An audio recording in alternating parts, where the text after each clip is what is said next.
You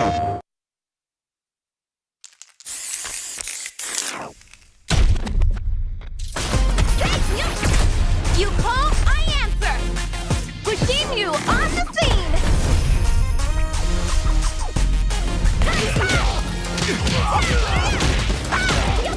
Man, come on, I'm ready to go.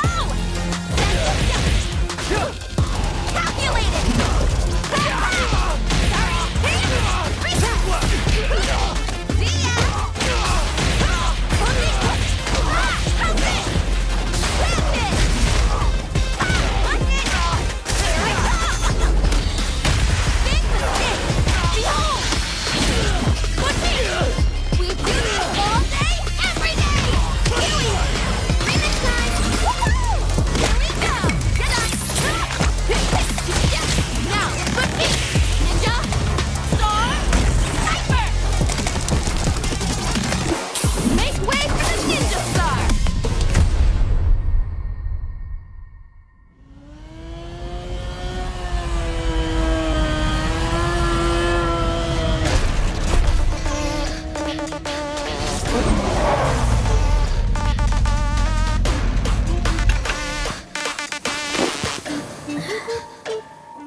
Time to play.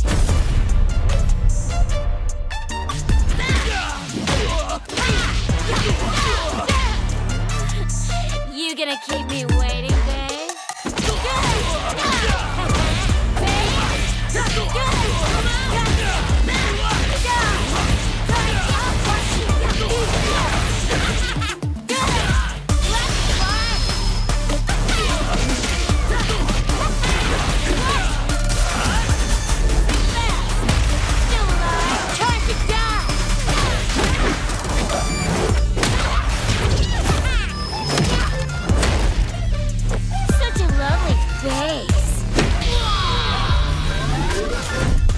Stop, kid. You're killing me here. And only one of us is allowed to do the killing.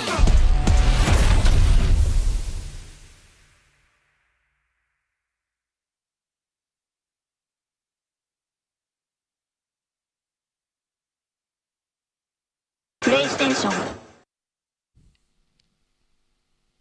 Hey everyone, and welcome back to another episode of Sets here on a Tuesday night. It is the Tuesday show in which you can only find it here on twitch.tv/CatConfighters, where we pit 2 players into the ring for a 1st to 10 exhibition. And we also learn a little bit more about them so you guys as a community can understand them as players yourselves. Post-match interview and a pre-match interview. You know how it goes. I'm going to be your host once again tonight, Jammers, in my lovely Evo hoodie. I decided to wear it today, but I'm not alone. I've got a partner in crime. Not 2 today, I've only got 1 because one of them's off doing some other stuff. He's enjoying himself, and he was here. But there he is. There he is. You said you said you're not alone, but you weren't. But I just wanted to make you feel a little bit stressed for maybe you were actually all alone, but you're not. Feeling I'm here stressed with about you not being here. Yeah, I mean, come He on, acts bro. like I can't do this, but man. Never mind. Anyway. Anyway, how you doing? Since you what's up? decided to show up fashionably late. Show up, yeah. I think the guys in the back were kind of stressed because they didn't catch me ducking just before the scene change. And then they were like, where is he gone? Yeah, so I'm doing exceptionally good right now because I managed to fix the green thing on the back. You know, the problem with the green screen. You managed to fix your visuals and your camera and your green screens and all this stuff. Yeah, I had to go into the settings and do something about reality color or something. So I guess I'm less realistic now, but also less messy. So that's good. I'll take it. Yeah, I will take it indeed. What about you, Jammers? How are you feeling? We never ask you how you're feeling, and now it's just the 2 of us. So I think that you can get to have your piece right now. No, I'm peachy. I'm here to do some work, play some Street Fighter, enjoy some games, and obviously talk more Street Fighter with you because again, you are one of the smartest minds out there when it comes to Street Fighter 5, understanding what goes on in here when it comes to playing the game. So we'll be able to divulge that together. But yeah, I am peachy. I will be better, but we got to talk about some Street Fighter. But you know what?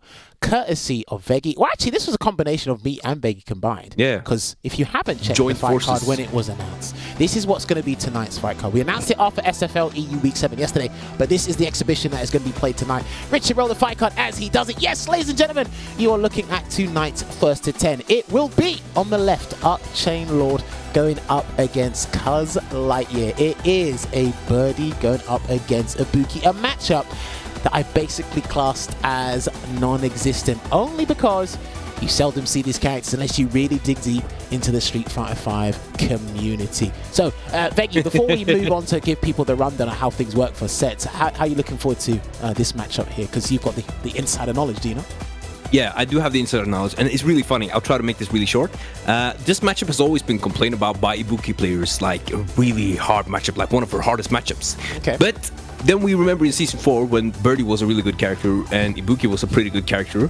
Whenever Fudo ran into Fujimura, it was always Fujimura who would take it, and Fudo would later try to pick Mika instead because he wasn't doing it with him right. And personally, I've always experienced that it's really hard to deal with Ibuki because you can never really anti-air her, and trying to anti-air is so risky. So they complain that the neutral is too hard, and I feel we complain that the anti-air game is too hard.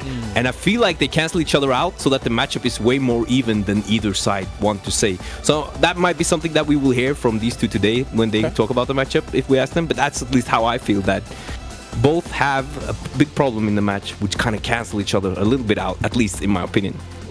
Okay, interesting. Obviously, he's got the insider knowledge now. He's going to divulge more of his secrets when we actually get onto this exhibition, when it starts in a timely manner. Anyway, to give you guys the rundown on how the show actually works. Remember, I think every time zone around the world has changed now. So, Richard, if you roll the run of show, obviously people have to adjust to their new clocks. I have to adjust to the new clock because I almost actually made CuhzlightYear late. I have to apologize to him when he actually comes on the call.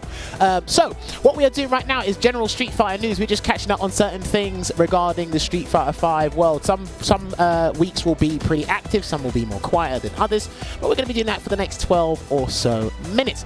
After that, we move on to the player interview where we get the boys that we showed on the fight card, UpChain and CuhzlightYear, to come on, tell us a little bit more about themselves, and they can complain about the matchup with Veggie, because I don't play Birdie. I'm just going to be the I'm going to play devil's advocate and be on the outside and just watch these guys throw rocks at each other. But then after that, 15-20 minutes from that, we are going to have a break, and then we're going to set up the first to 10 exhibition. So if you don't want to stick around for the chat or the idle podcast chat or whatever you want to call it, you can disappear now. I have it on in the background, and come back in about 25 minutes or so, and we'll be setting up the first to 10. It's not character locked, so it's going to be interesting to see if any of these guys deviate from the original advertisement of Ibuki going up against Birdie. But yes, I mean, you told me about this matchup. Obviously, if Ovaha was here, Ovaha is actually doing something else, as we said, just to reiterate. But do you think this is a V-Trigger 1 or a V-Trigger 2 matchup for Birdie? What do you reckon? It's so hard to decide for me. I'm still undecided on that, which means both work, I guess. But the good thing about V-Trigger 2 is that if they do try to like go for these annoying like command jump, medium kick, jump, medium kick things, if you have a read that they're going to go for that one, you can get the big payoff. But then there are so many other jump options that would just straight out beat the V-Trigger 2 that makes you feel like it's not worth it. And in V-Trigger 1, you can almost like bullhorn through anything. So I'm leaning towards V-Trigger 1 just for armor to like one button release anti-air most of her options, but it's still something I can't decide because you lose access to a lot of V-shifts and V-reversals in V-Trigger 1, which you have in V-Trigger 2, and then it depends on how wild the Ibuki player is, right? If they're ground-based, then maybe V-Trigger 2. So for me, I can't call it. Maybe UpChain has his decisions on it, maybe Cuz has some feelings on it, but I'm still undecided to this day. So. And then obviously there was the other question I wanted to ask is, obviously because we rarely have Birdie players on here, what specifically did you want to pick UpChain to come on? Is there any particular reason, or? UpChain did really well in the online CPT last year, I believe it was, or was at least an important online tournament where he was 9th or in the 13th, like top 16, in a region with a lot of players. So it's not like a region where you begin at 17th and then go up there. So it was a strong tournament run from him, and I've seen him. I mean, he's in the Birdie Discord. I see his tweets. I like his tweets. I retweet his UpChain clips because there's a lot of UpChain clips from UpChainLord, and. He's been grinding the game and leveled up and kept getting stronger. And I see some of his matches and thinking that he should be a good pick for the show, to be honest. It's been a while since we had birdie players. I would like to show another birdie player some love by getting them on here. So that was really how it ended up, thinking, you know what, this is a great pick. I thought let's go with it. And then you had your pick, which was mentioned by UpChainLord, and then the rest is kind of history. It's how they got together. You know what was interesting, right? So obviously, speaking about UpChainLord, we'll obviously speak to him because these guys are in the waiting room and will be with us very shortly. So I think UpChainLord, he tweeted or he said something as, when I get to Warlord, I'll come on the show. I actually looked at his account today and he had 225,000 league points. I said, dude, you're going to be waiting a pretty long time if you want to come on the show, especially with Birdie, because obviously congratulations to him. He made Warlord recently. He made Warlord recently. I got mine all the way back in July, but this one, it took him quite a while, ups and downs. And he's a busy man as well. He's a busy man. He gets all the work, gets all the modeling work, all the commentary work. He's doing all the jobs. Watch out, he's doing all the jobs. Anyway, but yeah, congratulations on Warlord. Welcome to the club. Thank you. It's not fun up here. I can tell you that, but it's not fun up here. Thank you. I mean, it was a long road. When I restarted, I feel like I got demotivated in the beginning, so I just played around a lot. But when I first started the grind again for Warlord, I feel like it's been like an efficient Warlord grind, but it still takes a long time because it is a lot of points to accumulate. Of course, especially in a region full of crazy people. It feels good. It just feels good having it. It doesn't mean anything, but it feels good having it. So, and it became a good YouTube video. To you. It did, because it became a YouTube video as well, and it just feels good for some reason. Can't explain it. Can't really explain it. It's just that way. I mean, it's probably the same for you, right? It must have felt. It's like a checkbox, right? Yeah, of course. Okay, I've done this now. Now I can play whatever character I want. Just get out of the way. You know what I mean? I have no lingering rank just there. But anyway, speaking of ranks, and obviously Veggie did mention CPT before. There was no CPT action over the weekend, but we can head on over to the website and remind you guys who's actually qualified for the CPT, because there is a number of characters that are lining up and letting you guys know who's going to be in the finals. It's going to be dangerous indeed. Looking forward to it. We get ever so close. We're in November now, and I believe I don't think anything has been announced yet, unless I've missed something, but there's going to be more players at the finals than ever before. You got Samurai still practicing. You can see him in Street Fighter League US. Four Fields, you can see him in Street Fighter League EU. Mr. Crimson, Street Fighter League EU as well. Just a Kid, look at them. They're all Street Fighter League players, for heaven's sake. Just a Kid as well. Momochi's there with a Cody, Dookie, Brandon, Emena RD, Kawano qualifying, winning Evo, Chavis Styles, can't wait to see him in action, solving with the Seth, Jarby M from South Africa, Ronaldinho with the Nash Phenom from the Nordic Baltic region,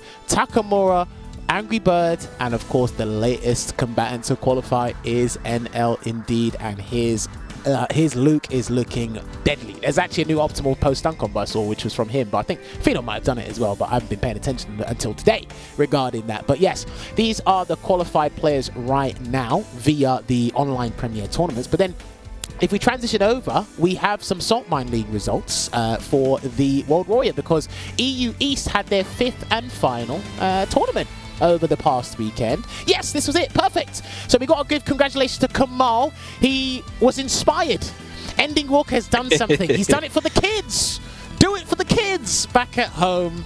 And he said, yes, I'm going to win this last tournament. Picking Ed, he might have picked his Sagat as well, but Kamal has won this 5th and final tournament for EU East. Mick in 2nd, Shady Imposter 3rd, K-Jim 4th, Mayfi 5th, Git Blame 5th as well, and then obviously Joint 7, it is Shivo and damn, I'm gonna butcher his name. I'm so sorry. Jesubuk BC. I definitely butchered that name. I'm so sorry. Someone's gonna tell me off. He's probably gonna tell me off. Say, Jammers, I don't like the way you butchered my name. And I said I didn't know how to pronounce it anyway, but please educate me so I know how to pronounce it. But yes, these guys here.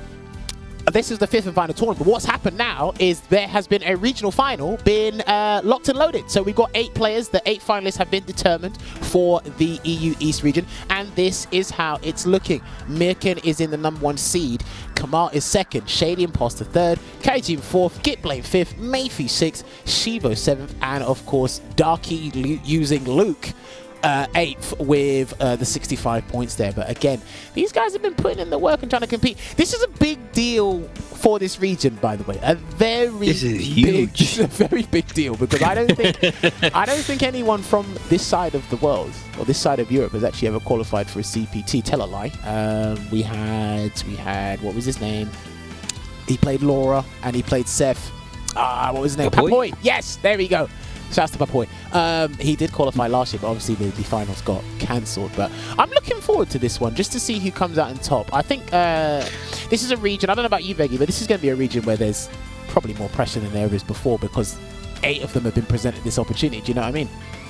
This is an opportunity, like a once-in-a-lifetime opportunity, really. I mean, for our region, it doesn't really matter how much you narrow it down. There's always going to be that one killer or more. And I think in the Europe East region, there is a little bit, I would put a little bit of favorism towards Merkin winning it. Okay. That's what I feel myself. But the opportunity that they got is a once in a lifetime. So if you were from that region and you weren't grinding the game for the last months when you were already decent or good, I think that was not a good decision to make, because this is like getting to go to the cup by only playing against other people who have been playing it casually from your region. In the way, from your region. It's like one small region with not that many players, and you have an opportunity to get to the cup, the big stage, maybe get some deals going later with sponsors. Who knows?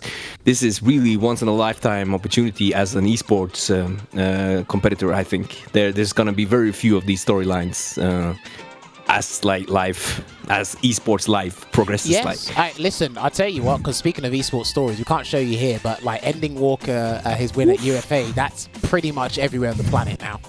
It's on different news articles and everything in different languages. I think I've seen it about 17 different times, which is pretty damn funny, to be fair, because I still laugh at how he just walked past his trophy and it was there right for him.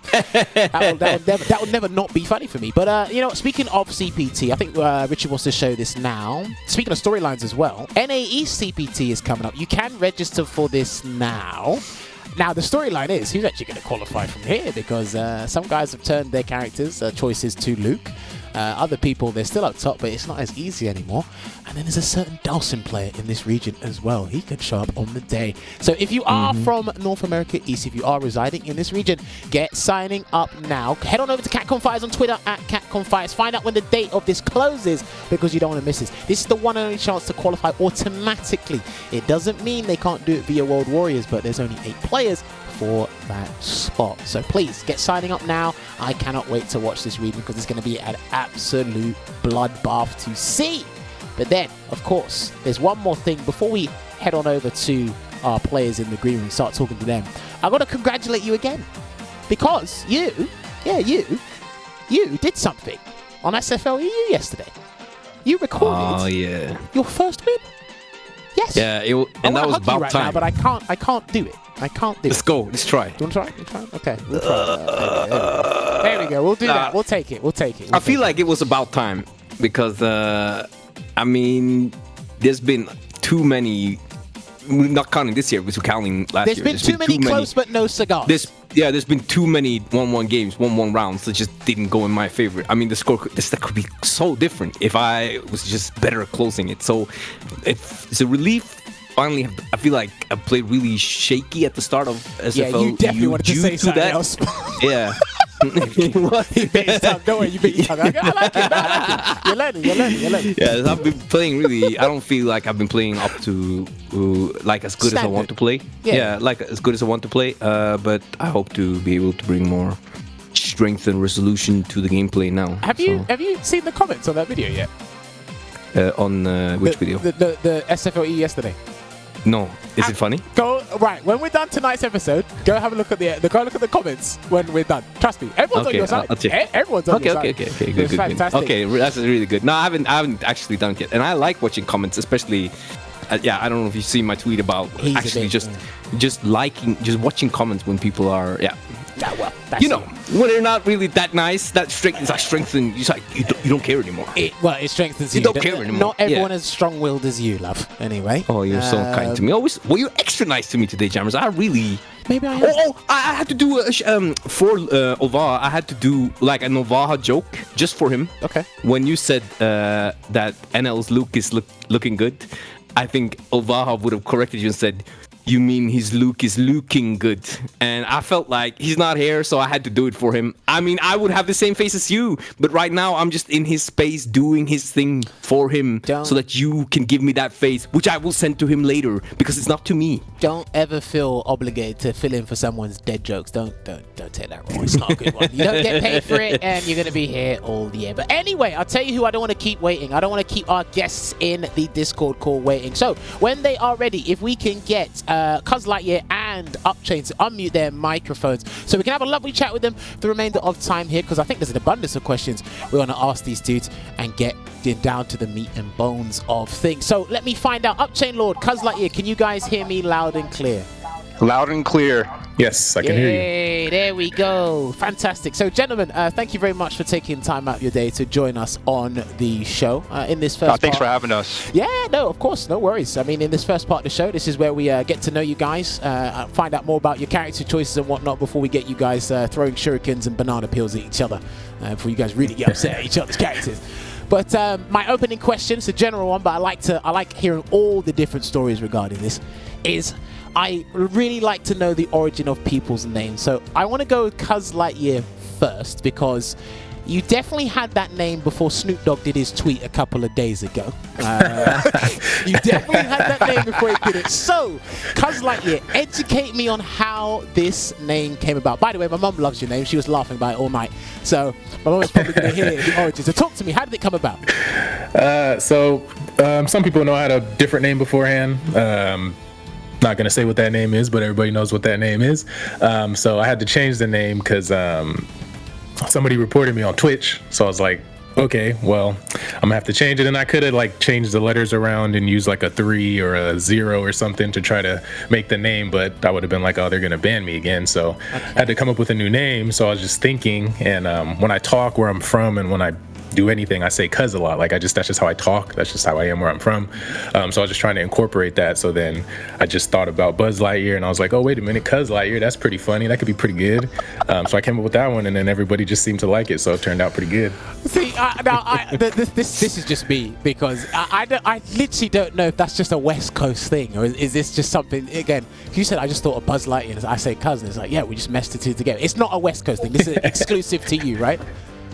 Oh yeah, no, I mean, people say cuz from West Coast. That's definitely like a West Coast thing. But the CuhzlightYear thing, no, I mean, I just thought of it myself. I mean, I'm pretty sure maybe somebody might have had the name before somewhere down the line, but yeah, I didn't take it from anybody or nothing like that. But yeah, Snoop Dogg's post. Yeah, I thought that was way too quick. I was like, hold on, I've been speaking to CuhzlightYear this whole time, and Snoop Dogg just tweets it out. I said, does he know him? I was like, nah, this can't. Yeah, somebody posted me, tagged me in that, and I was cracking up. I tagged Snoop Dogg. I was trying to get one of them Waka Flocka exhibitions out here, but it didn't really work out too well. I mean, listen, the universe works in strange ways. If you say, listen, I'll fight you, Snoop Dogg, for the name, maybe it's we're gonna try. Wait, what is this tweet? All right, go on Snoop Dogg's Twitter account, and you need to go on his media page, go for the pictures, and you will literally see CuhzlightYear, nothing else, and a picture. You'll just see it. I'm not going to say anything else in the matter. Anyway, UpChainLord, while Veggie is somewhere else. Okay, he's found it. UpChainLord, tell me, why on earth did you call yourself UpChainLord? Very similar to Cuz. I went by another name that wasn't exactly esports friendly. Damn, you guys are coming up with inappropriate names.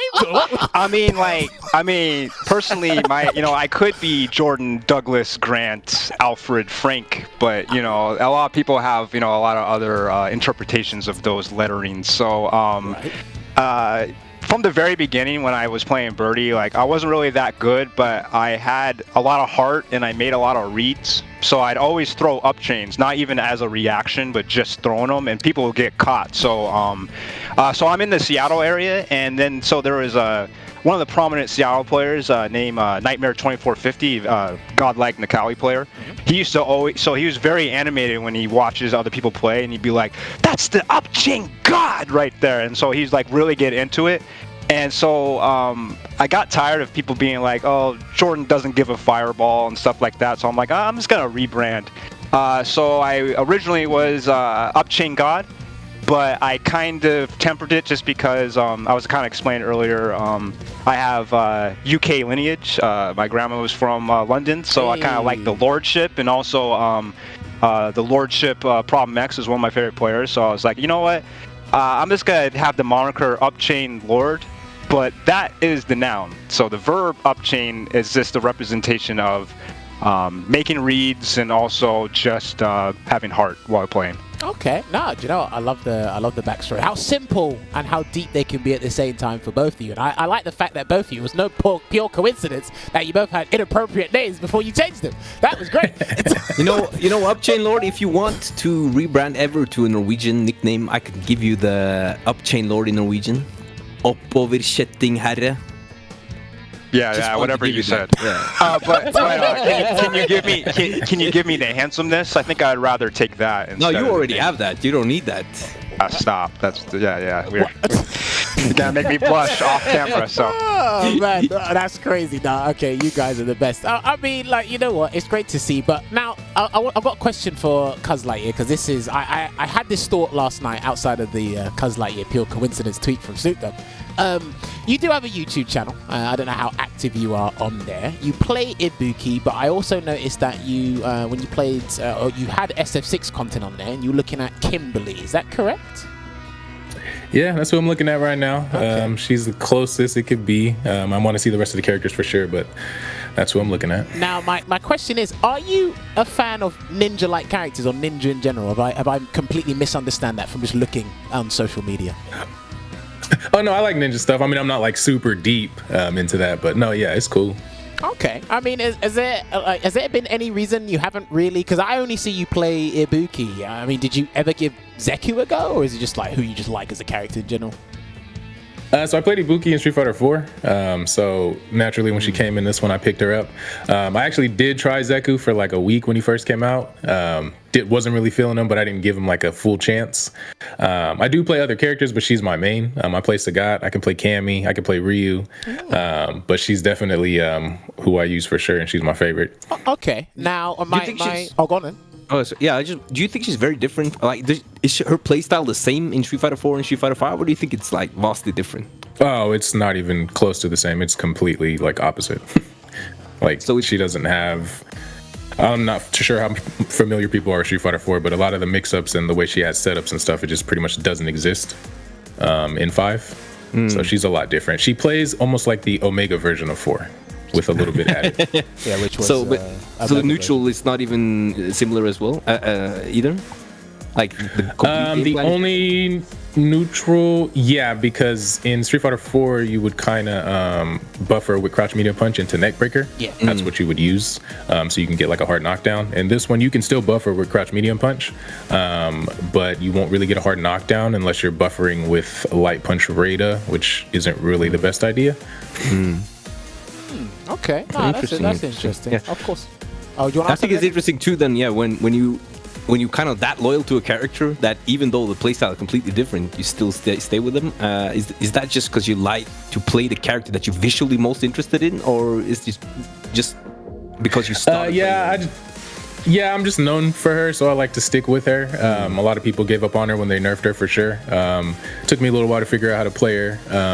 But yeah, and I'm not like I don't like playing like the top tiers just to play the top tiers. I don't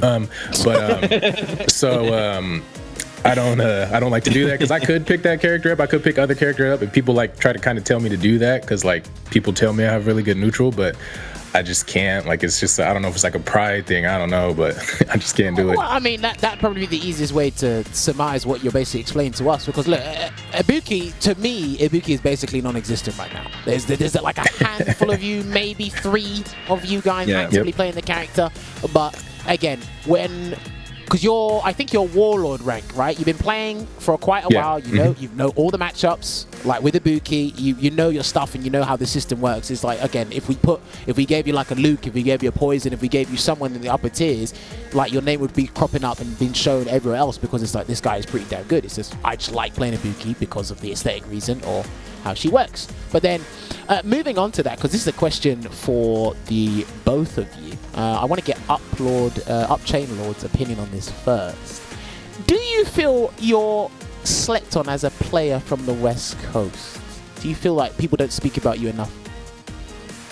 You know, like I think it's kind of in bad taste to call yourself underrated, but kind of alluding to what Veggie said earlier about making top 16. I mean, like the as a region, the West region is very slept on. So I am kind of a microcosm of that. So kind of by proxy, I am slept on in those regards.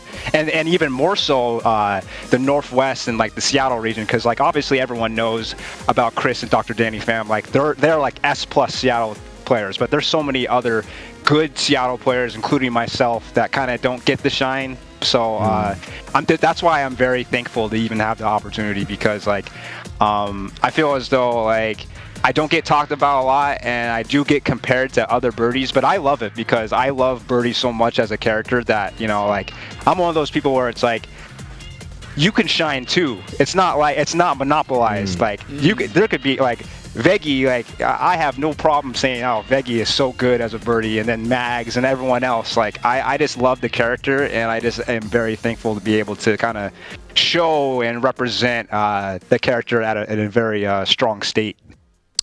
Okay, now do you know I really like that answer. Well thought out answer there. CuhzlightYear, Yeah, really. what about you, CuhzlightYear? Do you feel you don't get spoken about enough in your region, or? I mean, I'm underrated as a. No, I'm just playing. But yeah, I mean, I do think I'm slightly underrated. I just this year I think I might have picked up a little bit more steam than I have in the past, just from my streaming and my channel and stuff like that, and playing in the CPTs and everything like that. But that's also kind of why I run my tournament series, to kind of get the shine on the people that don't really get the shine. Oh, okay. So I kind of agree with UpChain in that regard. Okay, enlighten me on your tournament series. I'm definitely unfamiliar with this. Speak about it a little bit. So I do CuhzlightYear invitationals. I just invite certain people to play, and it's only invite only. And what I do is I run one where it's like Grandmaster and below, and then I run one Grandmaster and above. So like Grandmaster and above is like all the really known players, but the Grandmasters and below, not a lot of people know them. So I run it for them so they can get some shine. So it's been going pretty good. Okay, I like that. No, that's good to see, doing your part. Kind of want to piggyback off what Cuz is saying. Please, because that's please. So like going back to what I was saying about not, you know, I don't like to call myself underrated because it's in bad taste, but I will say that Cuz is very underrated, and a lot of times people, they gravitate towards the more well-known players to represent a character. Like, you know, a lot of top players, they used to at least pick a Buki, so it's easier to say, oh, well, this is who represents that character. But to me, someone like CuhzlightYear, they show the character in like such a level where I have to kind of like take a step back. I'm like, how do I feel about being birdie in this matchup? So that's kind of one thing that why I really was adamant about wanting to play because I think that I relate to him in the way of like not necessarily having your name out there. And also, you know, he was kind enough to invite me to one of his invitationals. So, you know, obviously, I'm in gratitude for that. Okay, nah, that's super appreciative. I respect that for putting that out there. Obviously, we've got time for a couple more questions. So, I've noticed, because I looked at some of your matches beforehand, CuhzlightYear, and I've noticed that you don't pick a certain giant shuriken. Why is that? Why do you like throwing bombs at people? So I used to pick V-Trigger 2 when it was good. Okay. And then they nerfed it. And then, because I originally picked 1, when they introduced 2, I was like, okay, I'll try it out. And it was good. And then they nerfed it, and I was like, I'm gonna go back to 1. But nobody used 1, and everyone said 1 sucks. So I was like, all right, I'm gonna figure out a way to make it work and show y'all it don't suck. So I figured out a bunch of stuff, and then they ended up changing everything with the like most recent patch. They changed like the way it hits. They added a hit to the bomb. So like every single one of my setups and mix-ups were pretty much just gone. So I had to come up with like new ones.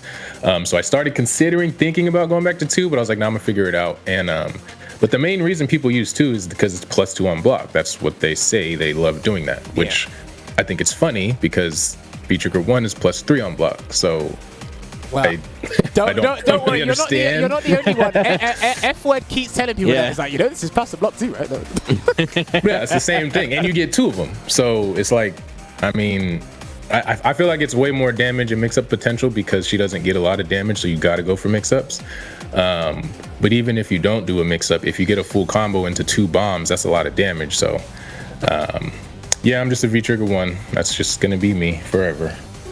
Okay, and you feel it's sort of like the CuhzlightYear identity now. So if someone was to just look at Ibuki and probably see, you know, the V skill 2 or V trigger 1 layout or V skill 1 and V trigger 1, if they always just notice it was V trigger 1, do you think people would be able to identify you easily if they could? Oh, 100%. It's gonna be me, or not so much anymore. It was either me or Realistic. We were the only ones that were really using it. But now it's just me. So I think it would probably be that way. Okay, fair play. I was just curious, that's all, because I'm like, damn, this guy doesn't use the shuriken at all. It's like, is he like effort? Nope. Like, what's he done? Nope. I actually checked the percentage on it the other day, and it's literally at 0%. Wow, that is insane. That is V trigger 2 is at 0%. Like my usage, Yeah, when his you go to usage. usage Yeah, in he your does it. profile, Yeah. it's at 0. That is It's at absolutely 0%. crazy. Right, Veggie, you got any questions you want to ask these guys? Would you wanna- Yeah, do we have time for a little bit longer one, or should Yeah, we you say can that have, you can have a little bit longer because we start a little bit later. Yeah, okay, so the one thing that I've found really interesting thinking about lately is frustrating parts that in fighting games that later become the more enjoyable part.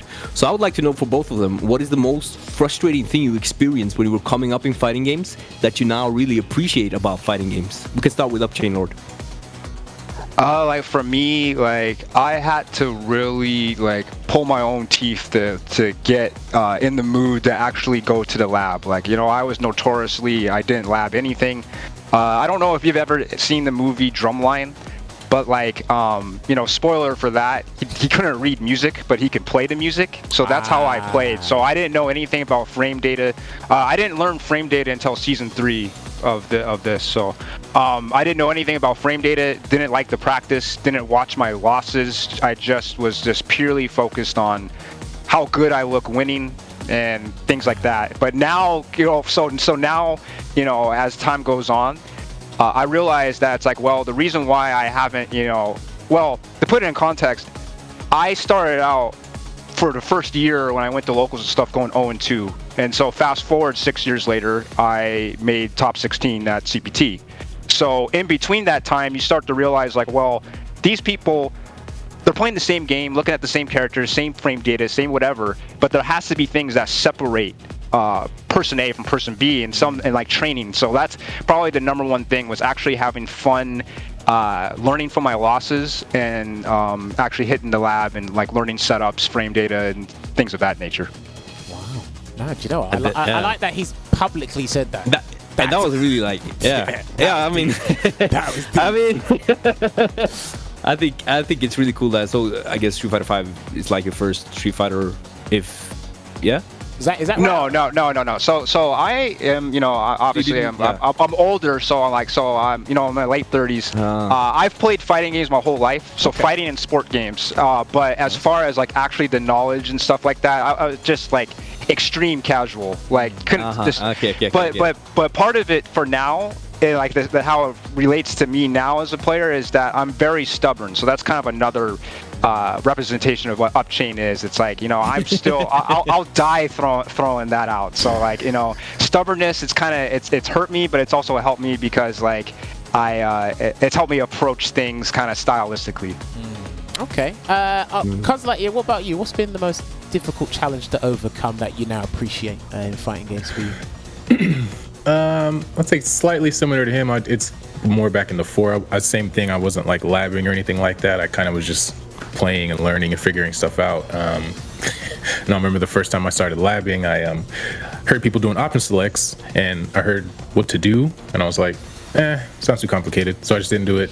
And then I went to the lab and started learning, and I remember the first time I did a jump in light kick, and I did a option select into neck breaker with Ibuki, and it worked. I like jumped out of my chair, and I was like, oh, they're cheating.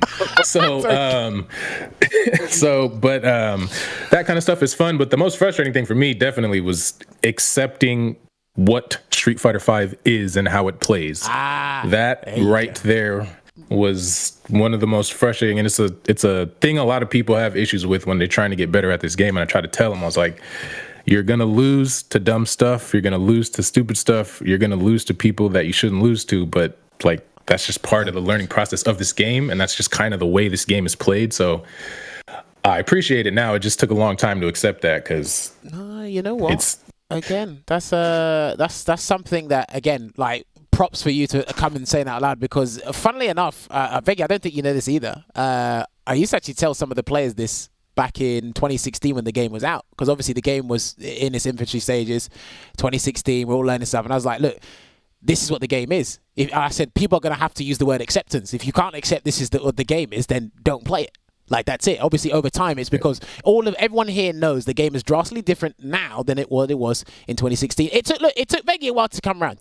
I think, Veggie, what was it, 2017 or 2018? 2018? 2018 was when I started grinding Street Fighter. But obviously, the game changed twice or three times before Veggie came on. But at some point, Veggie said, look, like, maybe my core problem is still there. It's not going to change, and I still like playing Street Fighter. It might have been the same for you two as well. At some point, you're just like, you know what? This is it. Like, you either play it or you don't. And obviously you found something in the game. You found your fun in the game somewhere, and then you were able to kind of dissect what the game is and then try to turn it into a winning formula. So players like the both of you that go, you know what, this is it, we're going to work with this, or change the way you look at fighting games, like, listen, that deserves nothing but respect. So shout outs to you two for saying that out loud. That's great to see. Right, we got time for one more question before the break. I always like asking this question. I've been surprised, like, heavily 3 times. I don't know if you two are going to surprise me, but we'll try it anyway.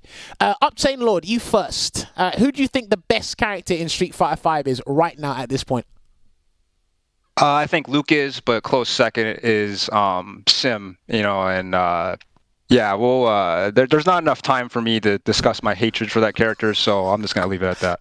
Okay, I like it. Respect. All right, CuhzlightYear, what about you? Who do you think the best character in Street Fighter 5 is right now?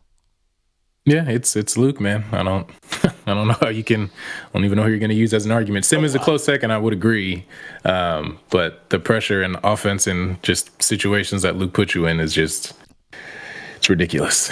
Oh no, fair play. No, I asked this question because once upon a time, it's actually not that long ago, when we had Child233 on along as OG Yawn. Child literally goes and tells me, he said, G's the best character in the game. I almost fell off my seat. My seat. Oh my God. Yeah, see, you're about to fall off your seat before we go to the break. I feel like that must have been a little bit more of like a personal bias, maybe. That's a personal, yeah. But that's because it's obvious that G has too many flaws, right? No, that's why I asked him. And he had 1 or 2 things about G that makes him strong, but the best character in the game, I said, dude, you're reaching for the top shelf and you look 6 foot anyway. Like, come on. But yeah, I always like asking the question because I know another day before Street Fighter 5 ends, somebody else is going to surprise me and they're not going to be able to justify it. And they're going to be like, Zangief. Because I could say Geef. I could say Geef because I hate fighting Geef. But that's personal. That's Ibuki matchup. Yeah, exactly. I'm not going to say that. But yes, ladies and gentlemen, we keep laughing and keep talking Street Fighter because I like talking to these two already. And it's only been about 12 minutes or so. But yes, we are going to take a short break. And when we come back, I'm going to get UpChainLord and CuhzlightYear in the lobby for this 1st to 10. Don't go nowhere. We'll see you in a couple of minutes.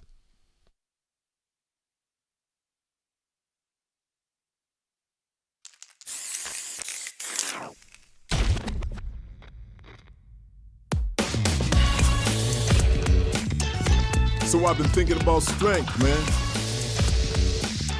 Strength, might, the power to fight. Is it money, authority, a cool job, a ton of likes? Okay. Let's keep it simple. I want to be strong. Can you believe it? We got self-driving cars.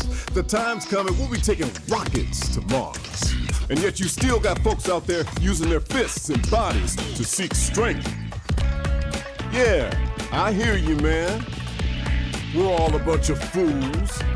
But, you know, if you want to know about strength, you just got to get to it. We fighting fools are all getting to it on the streets.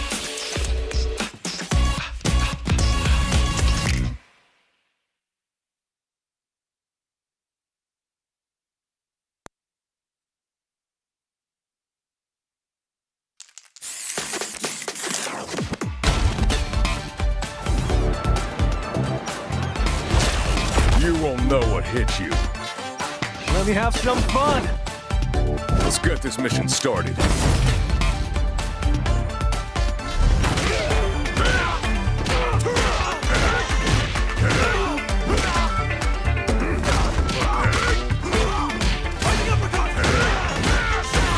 This will be a good fight. Got you in my sights.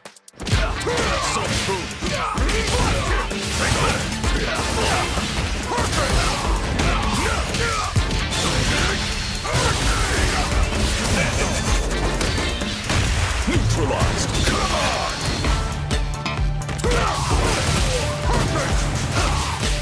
Predictable. Time to end this. Fire. Double. Seven. I'm just on another level.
All right, ladies and gentlemen, welcome back to tonight's episode of Sets featuring UpChainLord and CuhzlightYear. We've already done the pre-match interview, had a laugh with these guys. They're great people, but now they need to put their skills to the test. Normally, I don't do this part, but our other co-host, Olvaha, shouts to Olvaha wherever you are in the world.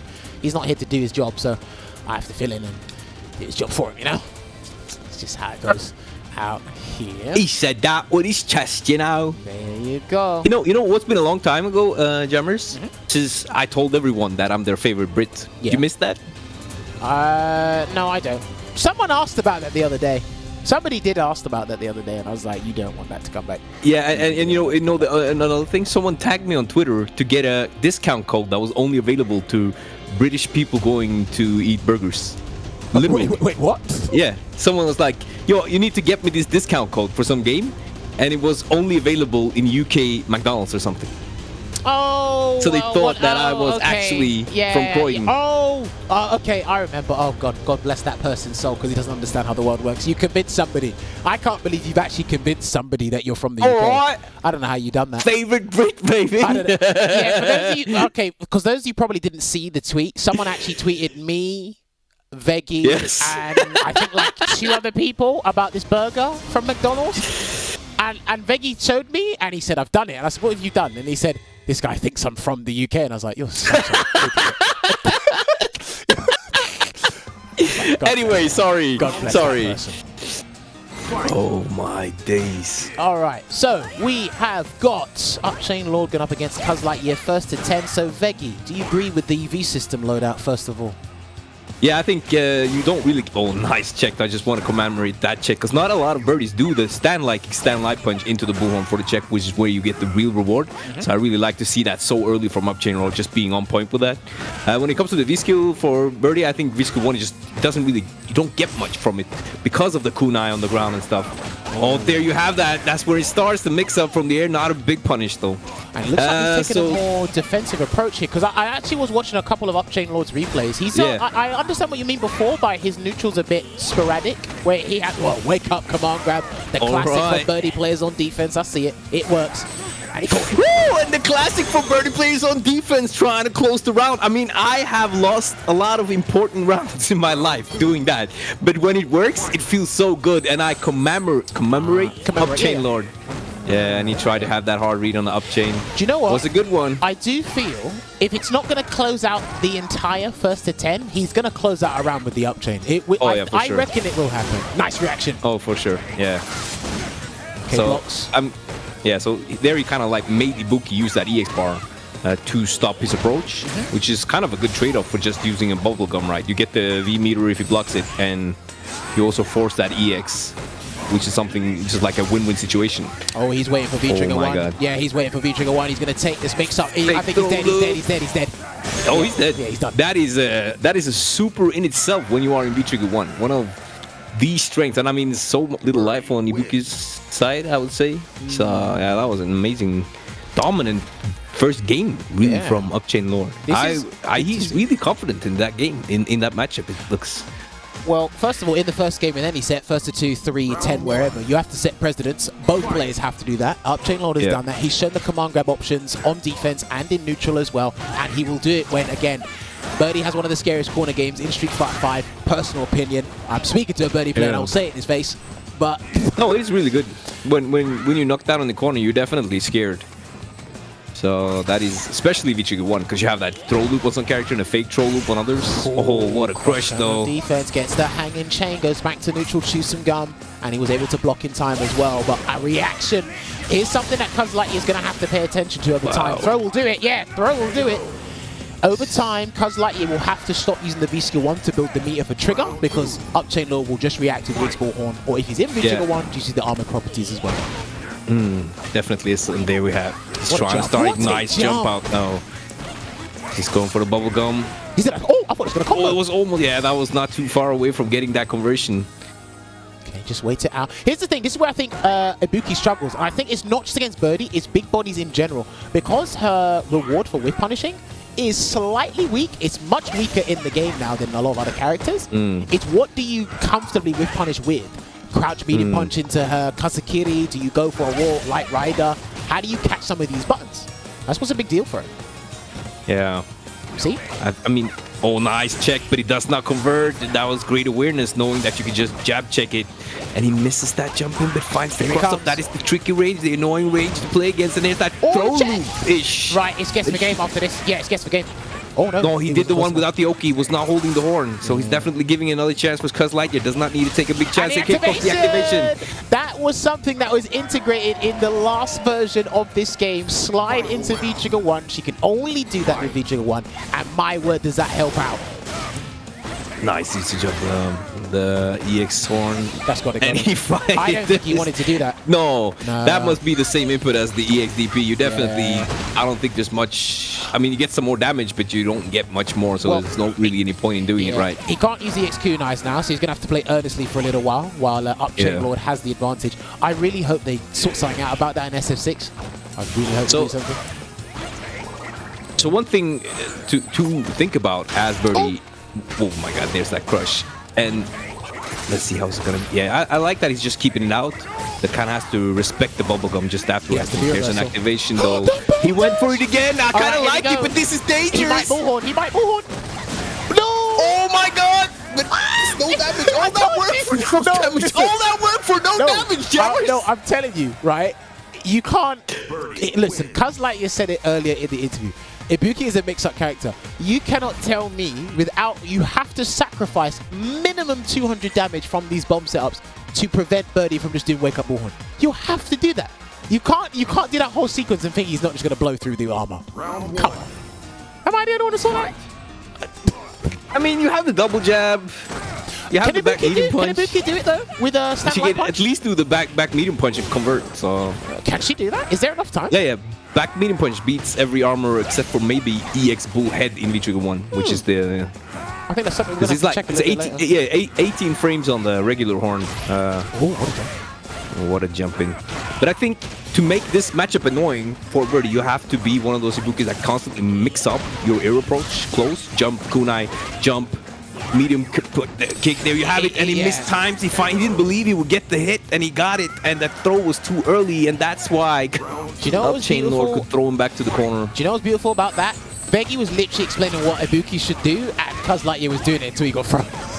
Yeah, and it was working, right? He just didn't expect it to. Like, so for me personally, when the Ibuki plays solid like Cuz is playing right now, is when you can feel comfortable. It's when this starts happening, is when you can start feeling uncomfortable. And I like that CuhzlightYear is still not deterred. Nice check on that EX Revenger. He's still not deterred from going for those throw loop-ish in the corner, even though he's been woken up on twice. He still wants to do it. I think that chain could have been punished by EX right now, but I don't think CuhzlightYear wanted to spend the bar.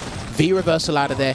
He's going to have to make this choice in the corner because he might die. Face. He walked. There you have it. That is the approach. You need to use it. What's it going to see? There That's you the go. back Okay, so he knows. Yeah, okay, so he does. But he's not ready this time. Wake up, super. Oh my god, again! No! Why did you punish? Okay, he escapes. He can still make it happen. He can't jump. He can't jump. Oh, he can definitely. He has to be close. Jump medium kick. Definitely just go through the bullhorn. So that's the mixed EX kunai or jump medium kick. What you're gonna be, or are you just gonna try to wait him out? You just walk the full screen UpChainLord is right now. Is like my favorite player right now. 3 games of the trot, playing the matchup to a T from Birdie's perspective. You know what? There's so many scenarios I'm looking, because again, I think this matchup is non-existent. That's why he's here, because he does play this matchup. There's a couple of things I feel that maybe CuhzlightYear should try and experiment with a little bit more, because it's first to 10. But he's not deterred, but I do think he's having a little bit of a passive approach. I could be wrong in that regard. But he has many games to adapt. But I just gotta say, I really liked how UpChainLord was full screen for a whole, I don't know how long, for a very long time, and then suddenly just walked in. Like, suddenly was in his face. That walk speed, that was just great usage of those buffs. Into the chewing gum again. Try to block. I just don't know how Ibuki gets her big damage without giving up something to not deal with this onslaught of a bulldozer from that's punishable. No, he didn't get his button. No, he didn't get his button. He didn't get the button. Because that's definitely, that's -9 now, and hurt box extended the entire way. Here we go. Here's the activation though. Is there gonna be... Oh, he finds That's dead. That is dead. Oh no. It is not dead. Oh, no, he gets back. He misses the meter. Gets back thrown in the corner for all that trouble. Damn. All that trouble. And you know what's crazy? UpChainLord, I don't know if he actually knows how to defend against these mix-ups. I could be wrong. We should ask him afterwards. But yeah, he's just allowing it to happen. He's like, you know what? I can still come back because you're working too hard and exhausting all your V-trigger for something I can do in one command grab. Yeah.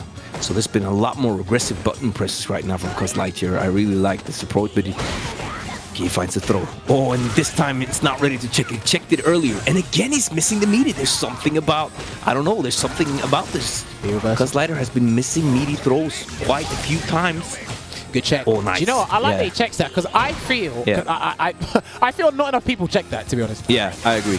Oh, he's trying again, and he drops something. Nice safe jump for the only way I think to anti-air there would be super or EX bullhead, as long as there was an empty but it didn't really work out. I don't know. I feel he could have got a bigger punish on the ground and saved the meter, but hey, CuhzlightYear's at the steering wheel at the moment, goes for the pressure, good V reversal. Well, that's good, because that V-trigger has been doing great work for UpChainLord. Finds the overhead. Such a great round from CuhzlightYear. Just making every right read, and there's the conversion. Okay. Did he combo? Does that like it? No, it said counter hit, but I think only the first part counts. He's out. Nice. Oh, yeah. I think he's going to wait for a Kun opportunity. He's going to wait for a Kun opportunity. Oh, and he finds that hit. I mean, you're close to death now. One command throw and one hit. Oh, he didn't know. Could have been punished. And the explosion on landing, that was unfortunate for UpChainLord. So it looks like, okay, from the 4 games I've seen so far, the biggest concern is how CuhzlightYear is going to navigate and obviously have the counterplay for armored properties in general. He's not always going to do back medium punch, but once UpChainLord cocks onto that, certain other options can come into play, or you can just block it out. It's as simple as that. That's what I'm saying. They're going to be battling for the corner as well, because Ibuki's corner game is just as, maybe slightly weaker than Birdie's, depending on how you look at it and who you cross. Madness, but I like it. Yeah, it is it's a game for the corner. And UpChain has been trying to get some of these UpChains, but they haven't been in positions where it's been punished properly anyway, so it's not been a big deal. Okay. It's Bullhead into the chewing gum again, and that chewing gum has been doing a lot of work here, paying dividends for UpChainLord in most aspects in the neutral. But here comes CuhzlightYear, good tech. There's that awkward angle. He can't dash either. And I mean, the activation, the activation won't be too good on CuhzlightYear's side, but he has to make something happen again. UpChainLord not checking those dashes. Nice cancel. Nice conversion. Oh, what a jump out. Is it gonna command throw? No. That's right, and that's a big situation. That's a choice that CuhzlightYear has to make. Good block. He can punish this. Medium. Oh, he's gonna. Oh no, okay. yeah, but he has not loved his punish. He's dead now. But you can definitely get more after that nerf to the EX Bullhead in Season 4. I thought he could do crouch medium punch activate into V-Trigger 1, and then he could do the activation combo from there. But I think he's just playing it. He's doing the default punish first. Yeah, maybe not really checked it out since he's always had a punish, you know. Yeah, we'll ask him. We'll ask him. Definitely something to ask about. All right. Back to the neutral here. He's starting to slowly find his ground and try and win the neutral. Good reaction again on the V-Skill 1. We've been mentioning this from before. He can't do that liberally, CuhzlightYear. But at the same time, since it is mid-screen and there is no Oki from that EX Bullhorn, and he's taking away from his super, it's not too much of like a punish in a way. Yeah. I think... Oh, well, that was a great conversion, countering the standing heavy punch. And again, he's really showing him, do not come at me with those. Ooh, the double dash though. Just checking. He might walk again, you know. Walking and doesn't stand like it one of the round. Yeah, he just might walk at him. Yeah. Oh no, he's dead. Oh, what a neutral jump. He might have killed without, I mean, he could have killed without using the bar. Probably didn't expect the neutral jump to land on the slide there. That was rough. And made sure anyway. He's clocked because the most successful way to activate for CuhzlightYear has been down forward medium kick. It has been a slide, and he's been neutral jumping to kind of check that as well. Was that an EX? EX maybe? Oh, nice with punish. And here is the corner game. That was one. And this time it's UpChainLord who's missing his meaty. Getting hit with all the heavies right now. Choose some gum to build some V-meter just for the V reversal just in case. He's right sneeze, yeah, and CuhzlightYear saw it before he lost the game. And Hanging Chain closes out another round here for UpChainLord in this first to 10, making it 4-1. I think if there's anything that needs to be exploited, and it's hard to get to this point anyway, especially when you want to mix up your options, I've noticed that UpChainLord's teching a lot, and it's kind of working. I'm not necessarily saying they're accidental throws. He feels he's going to get thrown. He's trying to tech, and he's getting. And CuhzlightYear is getting thrown out of a lot of stuff. So. But I do feel like UpChain has been really on point when it comes to like the few times the forward the overhead has come. Yeah. It's like he's been hit a couple of times, but he's also just jumped out the exact time that comes. So yeah, maybe CuhzlightYear is like feels. Yeah. You can't do that. That's just default. If you're making him spend the bar in that regard, then that's not a bad strategy. But overall, you're losing a lot of damage for that. Losing a lot of health for that. Yeah, he's not finding his entries. Okay, that was good for him. Air to air though, actually finds a neutral jump, but drops everything again. He must be. There's so many unfortunate situations. And again, like you mentioned before, Beggy, when he just snuffs out that situation where he's throwing overhead, he just jumps out and gets what he needs. He has such good reads on the reads, if you know what I mean. Right now, he was talking about it before. He's trying again. Yeah, he was talking about it before. Yeah, he's really reads a lot of reads. Yeah, this matchup, at least in this aspect for neutral in terms of button play, it looks despicable for Ibuki. No comments. Yeah, no, you know what? Crash counter. Right, what's he going to do? Is he going to try and throw him again? No, he tried to counter Bullhorn when it's not there. and finds the shimmy. It can end so quickly, and this is like one of the few situations Cuz is getting it started. He has been very unfortunate with some of his mistimed meaties earlier in the set, and then UpChain has had great reads, but if you can continue up the pressure sequences like this, I think that can be the momentum he needs to get back into this first to 10, because it's not over. It's far from over. It's just 4-1. Oh, what an empty jump light kick. Boy, back throw again, again, and he's in trouble. Good, wow, good jumping hard punch.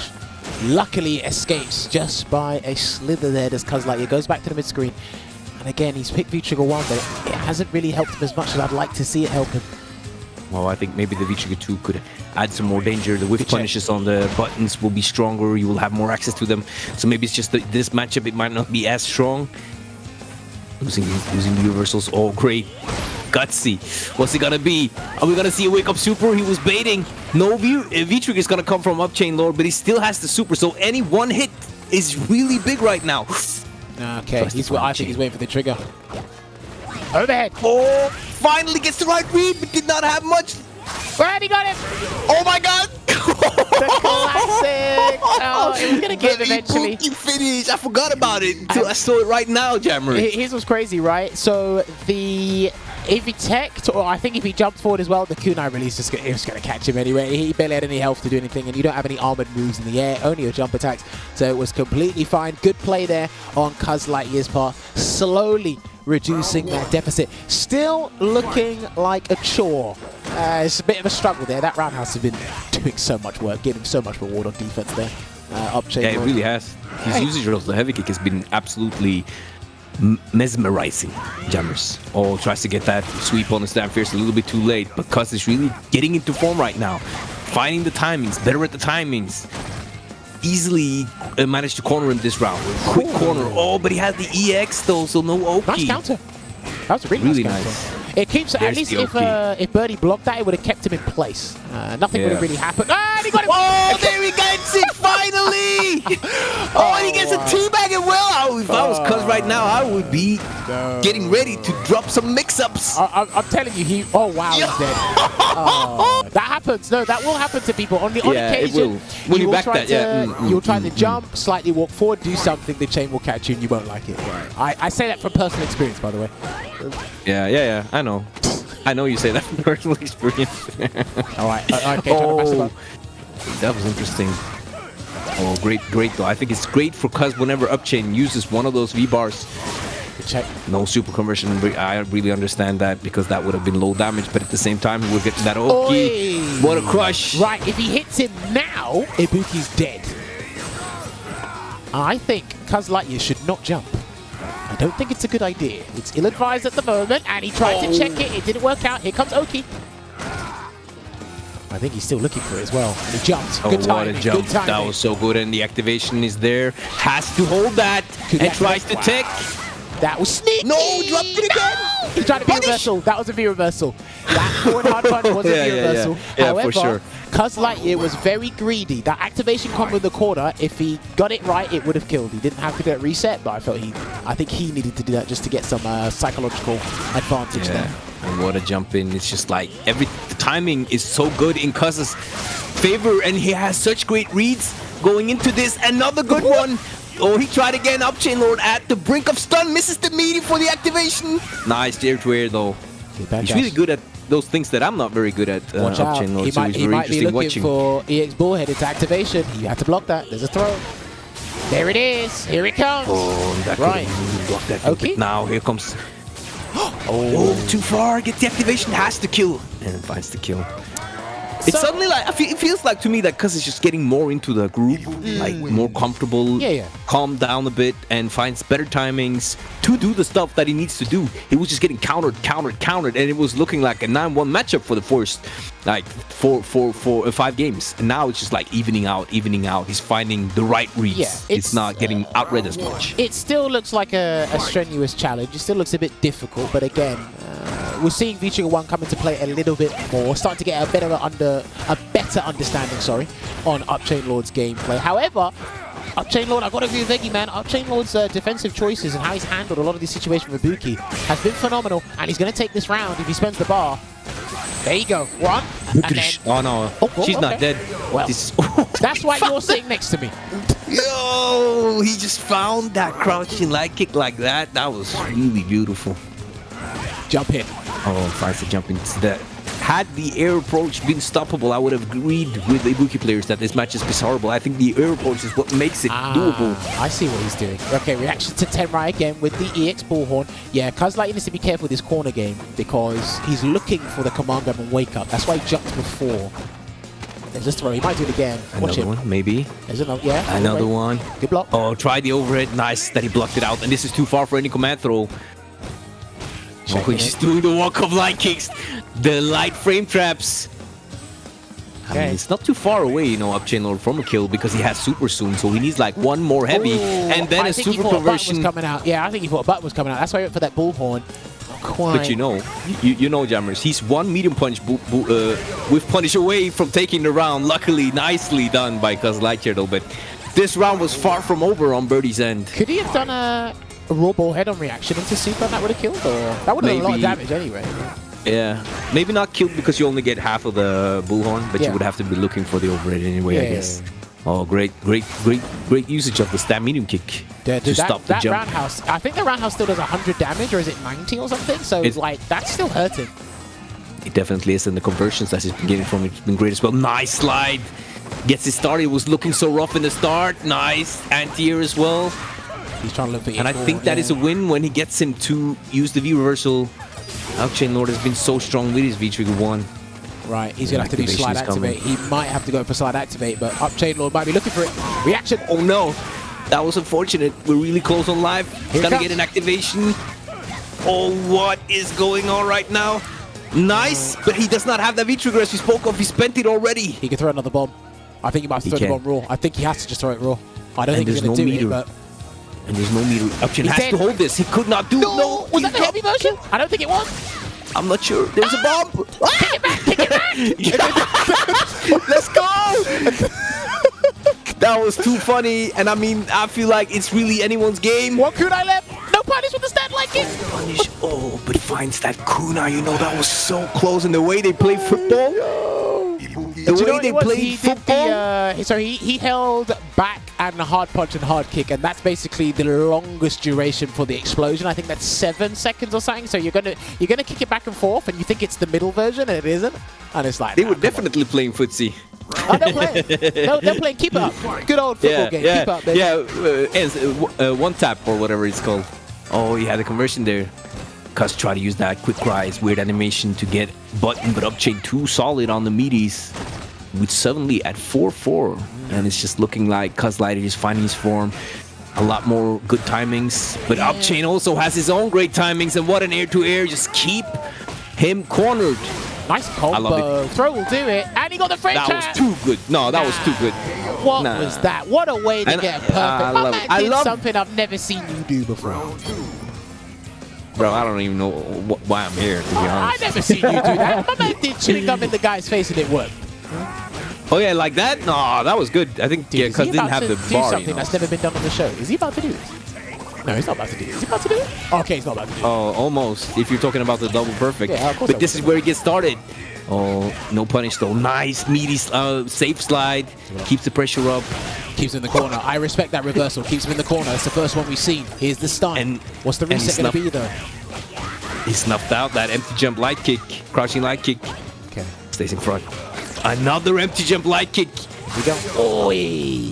Risk it all, kunai, right? Had that been blocked, that would maybe have been the punish into the super, but it doesn't matter because when you make it hit, that's all that counts. Yeah, but here's the thing. He wasn't going to block there because he's only going to try and throw, take, or jump, and that kunai will cover both those options. So CuhzlightYear Yep. made the correct choice, in my opinion, to go for that there. He still has sure. a chance. If he hits medium, he's dead. There we go. He's definitely at risk He's of not dead, being but- close to death, but very close to it. Got him. Oh, and he finds the overhead either way. That's one throw. Got him. And a Yeah, shimmy, okay. but he did not see the shimmy. And he tried the empty jump light kick again, but UpChainLord tech too early. Here comes the activation though. Yeah, oh my word. Next hit Oh will my win it. god, Yeah, these next hit walks. wins it. That was a great and gutsy crouching medium cut placement. Too Here far. comes the Oki. Watch out, Yeah. the command grab. No, he's all the way. That was such a good block from CuhzlightYear. UpChainLord though. Any hit away. Yeah, he's seen it. Gets hit by the slide, but is it enough to kill? It wasn't. Yeah, it's not that He great of needs a the damage. space. Yeah, he he got needs the hit him a space. lot of time, and they're playing football again. Got him. Yeah, he got him. That was well played, and here it is. That's interesting. Very interesting neutral scenario, and something that you just almost never see as a V-Trigger application for the bomb. He got the first one, and he went for Heavy Rider instead of the light version to send him full screen to put out the extended version for that detonation and just to kind of control that space. If he's using it to control the space, then I have no qualms with that, to be honest with you. I have absolutely no qualms with that. That looked really good. So far, so good. Obviously, late bloomer there for CuhzlightYear, but interesting has come back. Talk to me. If you kick the bomb back, yeah.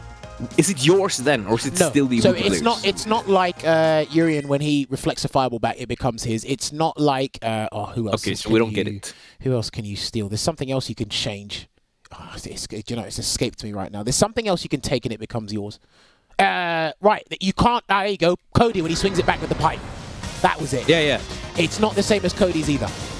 When you just kick around the bomb, that's it. Has he changed V-Triggers? He just changed the costume. No, he changed V-Triggers. Who changed V-Triggers? No, look at UpChainLord's side. He's changed V-Triggers and V-Skill. Yeah, look. Oh, he just reversed it. Yeah. So he's at the halfway mark. I mean, you get to V-shift, you get to V-reversal more when you have that V-Trigger too.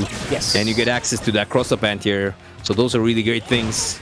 But you also lose that. Oh, the back throw. Sudden death factor. Oh my god, no, he was back just back. checking if his pad was working. Oh my god, I saw what I saw, Jammers. CuhzlightYear is feeling it. It's time for UpChain to do the reverse comeback. I didn't see anything.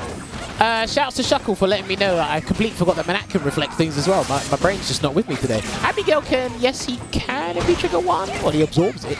Yeah, and back heavy punch. Yeah, no, but does it completely reflect it back in V-Trigger 1? Or does it... I don't remember. I think it does. Yeah. You can even reflect the whole V-Trigger of Rashid, or you could at least before. Well, yeah, you could once upon a time. Once upon a time. Anyway. So now he's really got Cuz chained in because of that. Into the almost had the super, but not enough. Okay. Yes, the commando. So that is a good thing. But then again, of course, this would lose to the jump EX kunai or jump kunai. So there's still the mix-up, but at least you have a two-way mix-up instead of a cross-up, front, or EX move. So you get to some better control of the air approach, but you lose the walk speed and the comeback factor from V-Trigger 1. Yeah, well, the thing is, I think a lot of these matches he hasn't really needed the comeback factor. He was controlling a lot of this stuff before it came into play. So let's see if V-Trigger 2 can accentuate his neutral game. It's already been exceptional so far. Good air-to-air. See, this is what I mean. He was already doing this before the V-Trigger. Yeah. Oh, wow. Oh, but that is such an annoying range to be hit at. That was one throw. He's in trouble. There's another. It's the activation, V-reversals. Dead. Oh, just hit at the very end. Far from that, this is birdie damage. Jammers, this isn't poison damage, this is birdie damage. Be quiet, your character still does damage, you just don't like to admit it. Oi. And remember what you got up against, that's 925 vitality, right? I think it's 925, So imagine how low that damage was. Well, Jammers. anyway, V-Skill and V-Trigger changed. It made a difference. Working out. Because sometimes when you do, obviously it's a fresh approach, different tools to be used in the neutral and your comeback factor, but maybe you just needed a different change in perspective on how he wanted to approach the neutral. So. Yeah, and I mean, they've been so close. They've been playing excellent. Both of them have been playing so excellent. And seeing the change might not even be it. It's just that, I mean, it did give him that round, which he anti-aired with, which was a big change. But here was that up chain. It's not really been working out that much for him, but he has had a couple of ground chains and one up chain work out. Nice anti-air with the back medium punch into the rider. Keep that corner control. He might be looking for a jump. Well, he did jump, but that's not what he wanted. All right, here he comes. And then you get some extra damage. This is 0-1 block with a double dash with no check on Cuz's side. Finds the anti-air. Right, and there's no armor, so he's got to deal with this. Yeah, I think he did the overhead. And that broke up the armor, and then he finds another one of the empty jump loads, which has been like a chink in the armor for UpChainLord. It was a dent in the armor indeed. Dent in the armor. Nice low forward. Again, I just feel it's like these pokes are helping. They're not like a super deterrent against UpChainLord's gameplay, but they add up over time. It just means that CuhzlightYear has to work 10 times harder in certain aspects, and can't really afford to make that mistake he was talking about when playing as Ibuki in general, you know? Building up that V gauge with the 10 ride. There we go. Gets a successful 10 ride this time round. Starting to be really persistent with that V skill 1 there, Cuz. Again. Oh, he's using. Oh, he actually had the read there, but the great. You see that the use of V-Trigger too. Yes. Remember when I spoke about the matchup with you earlier? Yeah. It's so hard to choose V-Triggers because one of them gives you the ability to anti-air Ibuki should you jump normally, and the other one gives you the ability to anti-air her. One mix-up will do it. Okay, messed up unfortunately. That was a good, yeah. That was a good delay rise. Tumbleweed mix-up. Oh, he still got him anyway with the perfectly timed jump with the EX kunai to try and stop the low chain and V-Trigger too. I think that's going to be a detriment to him, UpChainLord, if he keeps doing that. If he assumes that CuhzlightYear is going to stay on the ground when he's got kunai available and meter, you cannot haphazardly just throw the chain to try and catch him. He will jump, and I think for the most part, a lot of the moves you can jump on reaction, which is why UpChainLord is throwing the up chain half the time to trick him into jumping. Ooh, no conversion on that with punish though. Finds another jump in. He's really found the perfect timing and spacing for those jump-ins, I feel, Jammers, and it's been a big change for him because on the ground, UpChainLord, as you can see, has been immaculate, but the air mix-ups from CuhzlightYear has just been so good at getting the momentum back for him. Yes, indeed, that is correct from Veggie again, our birdie expert. Yeah, that doesn't work from that range anyway. If it was a little bit closer, I would have given it to you. Trying to stop the armor.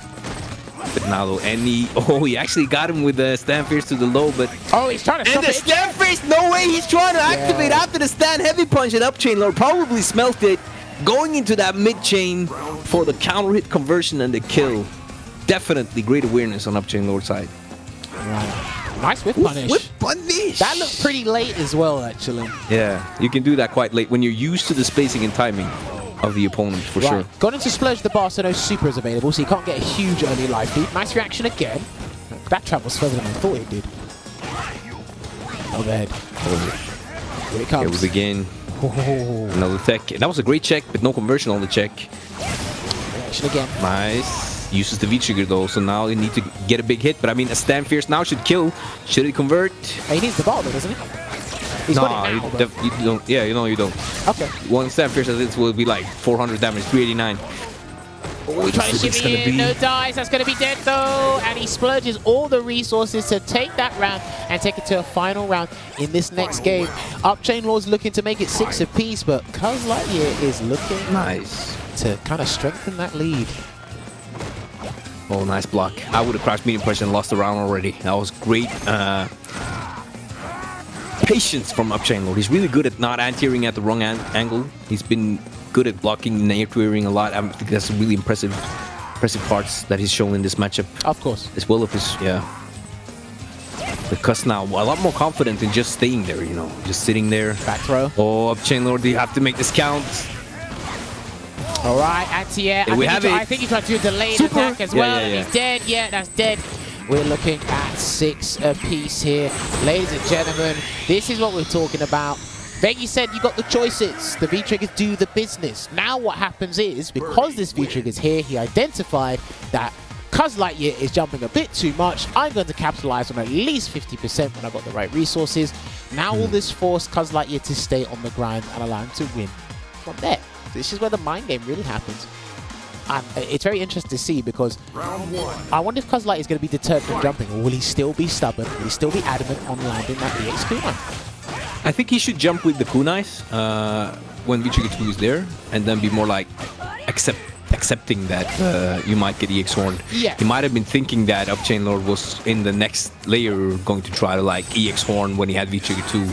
I mean, it's a mix-up, but the risk reward is really in Birdie's side when it comes to that normal jump at that point. But now again, the activation has been done, so Cuz can kind of like jump in more freely. But on the ground now, he's hit away from guess for game, so I think we'll see a slow down pace. Oh, he tries to get that sweep too far.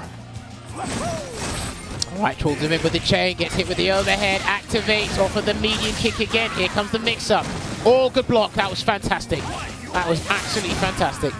But he still... That was a great chase down, yeah. Yeah, he still lost the round there after blocking that V-Trigger 1 mix-up there. Excellent chase down. Nice answer from UpChainLord. Almost has another bar. Has not really gotten to use V-Skill 1 a single time, I believe. Yeah. It is a V-skill that's really hard to get out. Nice back throw. Well, again, because he doesn't want to get jumped in on the kunai, right? So Yeah. The double dash throw though. sometimes And you is gotta this do what it, is? man. Is this what he's gonna be capitalizing on? Going more in on the ground. There's the activation though. Any Come hit on, now? Grab, not dead. Because it's not featuring the one. Yeah. Yeah. One would have been Oh. close to that. No punish though. Good block. And he had to risk it for the chocolate biscuit. He chased it No down. way, I don't know what is he's going doing. on? I have no idea what he's doing. Maybe What he on was just earth feeling it. that? That's his up chain? Up kicks? Up kick lord? I Is that mean, the new guy? We'll ask him, but I don't know if that was the intention there. That was a bit weird. Might have been like missed the quarter circle forward, got the DP motion instead. Core circle forward, what? Look, Command dash. For the Oki. I guess. Maybe? Give the benefit of the doubt, I suppose. Yeah. It's reset though. 6-6, 1-1. This is an extremely close match. Nice stoppage. Finds the activation. There it is, there's a can, he's gonna rock him into it. Yeah, you have to hit it. Oh wow, it did hit. I think he didn't know which side it landed on, so. That was really good though. He's dead. Yeah, he's dead. He's definitely most like this. So now I see the V-skill 1 pick. For the activations, you're getting the V-skill 1 right. Yeah. Wow. You get that one good V-skill can. So that's good. I feel similar to you. I feel he's UpChainLord. Like he's very expressive with the birdie. Like he's obviously using the entire V system, having some fun. He's also obviously showing you what is his style of birdie, which is great to see. And he's also playing the matchup how it's supposed to be played. So it's actually really cool to see how adaptable and versatile he can be in a matchup like Definitely. this. But yes, hopefully you guys are enjoying the show as much as we are here. A very close set. It's hard to call it a winner here because these guys just going back and forth and making it as entertaining every second of the way. Birdie versus Ibuki. We've already seen somebody change their V-skill and V-trigger. Will CuhzlightYear go to Makabishi, the V-skill 2? Or will he bring out that shuriken? I doubt we're going to see the shuriken because it is 0%. I think he'd like to keep that number. It's a nice number in some stats. I mean, against Birdie, I think the V-Trigger 2 is better as you get like 2 opportunities for an activation. It's a roll with punish. Yeah, but it's the V-skill change. Right, that's so interesting. What he's going to do, because he can't use 10 by Liberty because he gets countered by EX Bullhorn, if he does get the knockdown successfully, he's just going to put the cow chops down and UpChainLord, unless he's super familiar with CuhzlightYear's V-skill 2 setups, you're about to see some stuff with the cow chops you probably haven't seen before. Yeah. But more comfortability though. Less to look out for, I guess, for UpChainLord. So there's that, but this jump chase down, that ninja jump chase down. Oh, the raw V-skill. Was probably thinking he still had the other V-skill, right? But it worked out anyway. Right, there's a cow chop. That's fine. Yeah, and the cow chop can lock you in place. Yeah, see? There. So, because he kicked it, it's still active. Good check. No conversion though. Because UpChainLord has that V-trigger ready. Jumping can be dangerous. Keep it there. Yeah. Kick it. It doesn't go that far when you kick it though, so. Got the forwards. Chipping away at his life. Got him little with by the little, that was a good Get some one. Oki as well. To get a clean hit, and CuhzlightYear can't jump too close. He's got to be far away. Oh, he's dead. He definitely does, but he has the activation, and it's a reset on the hit. I think he must have missed the combo. Works out either way, though. I think the timing of the slide is the difficult part. Oh, he got it right at the start. He got Heavy star upset. one. He's just looking at him. Oh, that wow. You should not have done that taunt right now. Yeah, because like you were giving away 20% of your life, or maybe even more. Oh dear. Oh, it's my God! Oh, for that taunt. Oh wow. Oh, he missed up his sequence. He dropped something again. Yeah. These guys are the best. They really are. So you know expressive. He's gonna say I tried to view burst, so it came out as a taunt. I mean, he might. He has used the reversal though, so CuhzlightYear can definitely try to get out with a jump. Too many jabs. Oh, okay. He really. Oh, I think he probably did the wrong move because he put the kunai, but that should be the game. Yep. And there definitely is. It was a great start to that round. CuhzlightYear with the up chain, but then he went into the taunt directly after, and he cost him the entire round. That is the momentum that CuhzlightYear can bring to a battle. This is how it goes, I'm afraid. It's like when you get too into your stride, you may slip on a banana peel, and your opponent might overtake you. Heck, they might catch up to you. We'll see. But yeah, Nice it's basically conversion. it is a race to 3. If I've got the numbers right, the score should be 7-7. Yes, that's what it says up there. Damn, and I'm losing track of time and the score. But it should be 7 apiece. Oh, unfortunate for UpChainLord. He had the hit, but didn't believe. So there's another chance for CuhzlightYear. It's been a while since the heavies have been working out, but they're working out again. Oh, good out counter up there. Stop the ball, Revenger. About to lose Such by a one round. button. Yeah, he's about to lose by one button alone. Oh! But he finds it jumping. This is it. What a jump out. Yeah. And what a reaction. Being ready after all of that messy. That was really good. And you know what? That actually takes a lot of situational awareness and patience, right? Because when you jump out of something, the immediate answer for a lot of opponents is to jump back. Like, immediately to jump back. So the fact that he waited and snuffed that out was brilliant play there from UpChainLord. Wow, what a walk-up throw. Finds the tech. Good check. No conversion though from UpChain. I just want to save his meter. Slides under the heavy kick. He is being so resilient with these lights to make sure CuhzlightYear is not in throw distance, but he gets a throw anyway because the cow trap allowed it. And he's out. What a jump out. Actually got the medium kick from there. Cow trap. This is the culture up. He can kick it. Now I know the name. He can kick it. Oh my days. Could he have blocked? Who knows? There's a kunai. It's a banana. First time. Finds the low. What's he Finds doing? another one. What is he doing? Oh, the bait! The bait! He did that. He literally did that 30 seconds before it even came out. Oh my days. He didn't want to deal with no wake up crouch medium kick, whatever mix up from that DP. He just backdashed. Just the pure bait. Yeah, look, he just backdashed, got out of there. Took me back to the Street Fighter 4 days, you know, when people backdashed on the opponent's wake up. If they predicted that DP FUTs, right? And listen, he said he's a very read-based. He's all about that psychological warfare, getting your head, staying in your head rent-free without even trying. I mean, that taunt put him in a bit of trouble. What is going on? Yeah, it really did. That put him in a bit of trouble, but damn, this is actually pretty cool to see. I'm not gonna lie. Yeah, they're cool. They're really fun and expressive players who can really switch up the gameplay. Okay, throw tech. Caught him with the rider. I'm not sure if that was an execution error, but we'll give it to him anyway. Oh, and he missed that. A bit of a tight timing getting that throw-ish Anti-air. loop, and is not ready for it, and that's big damage. Good lord, that did a lot. You mistimed his EX commando. That should be auto-timed from the dash-in, or at least very doable. Another one! Oh, he caught him and he gets Another on this one. and he's got no meter! Oh, what a great! Where's the kunai? Why did he release the kunai? The pace was amazing. Hang on. And then to actually DP after. No, don't run away. Now you're letting it slide on you. Wait, when does that stop rolling? What the hell? What? Oh yeah, when you smack it with a low chain, It doesn't leave. That's what you're trying No. to say. It just doesn't leave. No, it does leave. Yeah, but it stops took too bouncing. long. Yeah. It took too long Yeah, for yeah. my liking. I mean, what can I say? Throw tech. What can I say, Jammers? Oh, another one of those up chains. But he's doing it in a lot of places where Cuz just isn't ready to punish properly. Listen, that change with the when the V-Trigger 2 can knock the can, that's been there since the V-Trigger 2 came into the game. That's been there for years. You just never see it. You just never see it. It's rarely utilized. And you don't see Birdie anymore, so that counts. That's Wake true. up buttons. Here comes a reset. Overhead. Oh, He's got one more finds the bomb. He's got one more bomb, Peggy. He definitely does. Oh, he did the kunai. Tried to DP through it, but I don't know. Yeah, Maybe- I'm not sure about. I don't know if that works.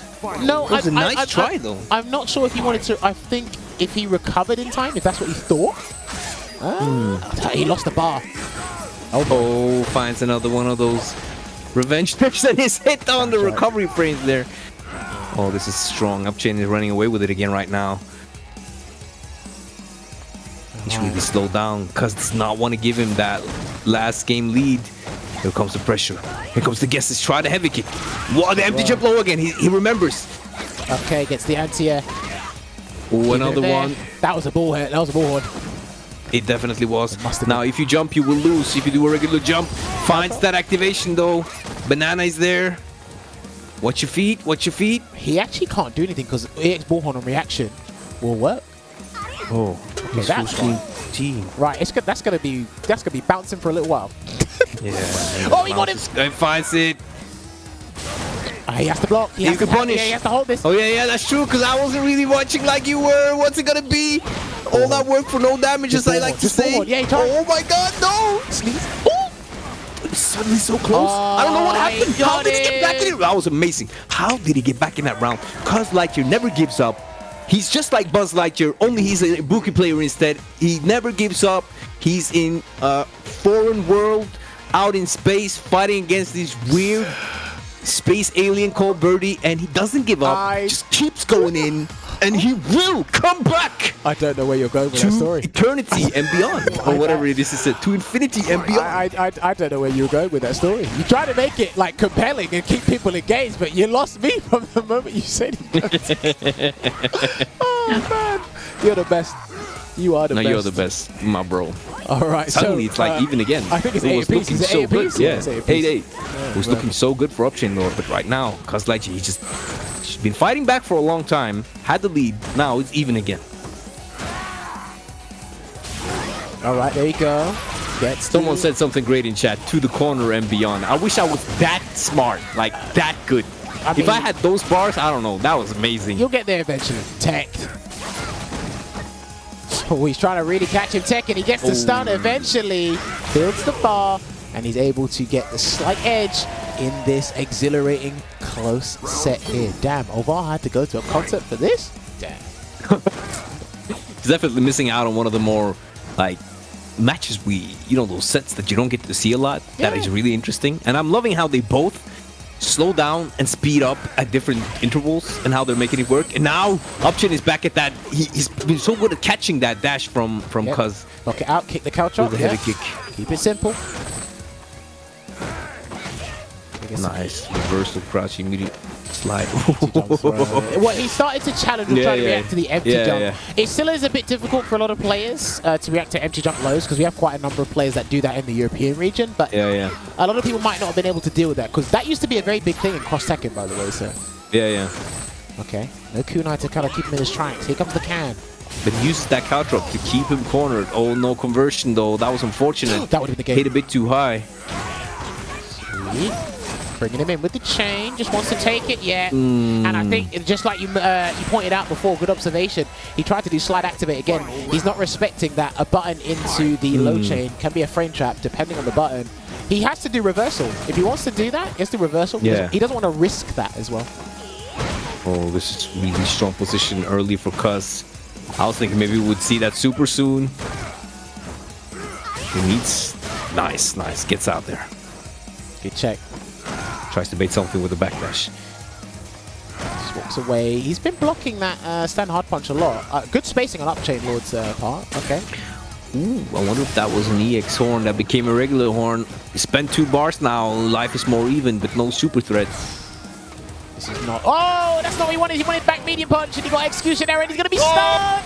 It's been a while, baby, and UpChainLord is back in the driver's seat.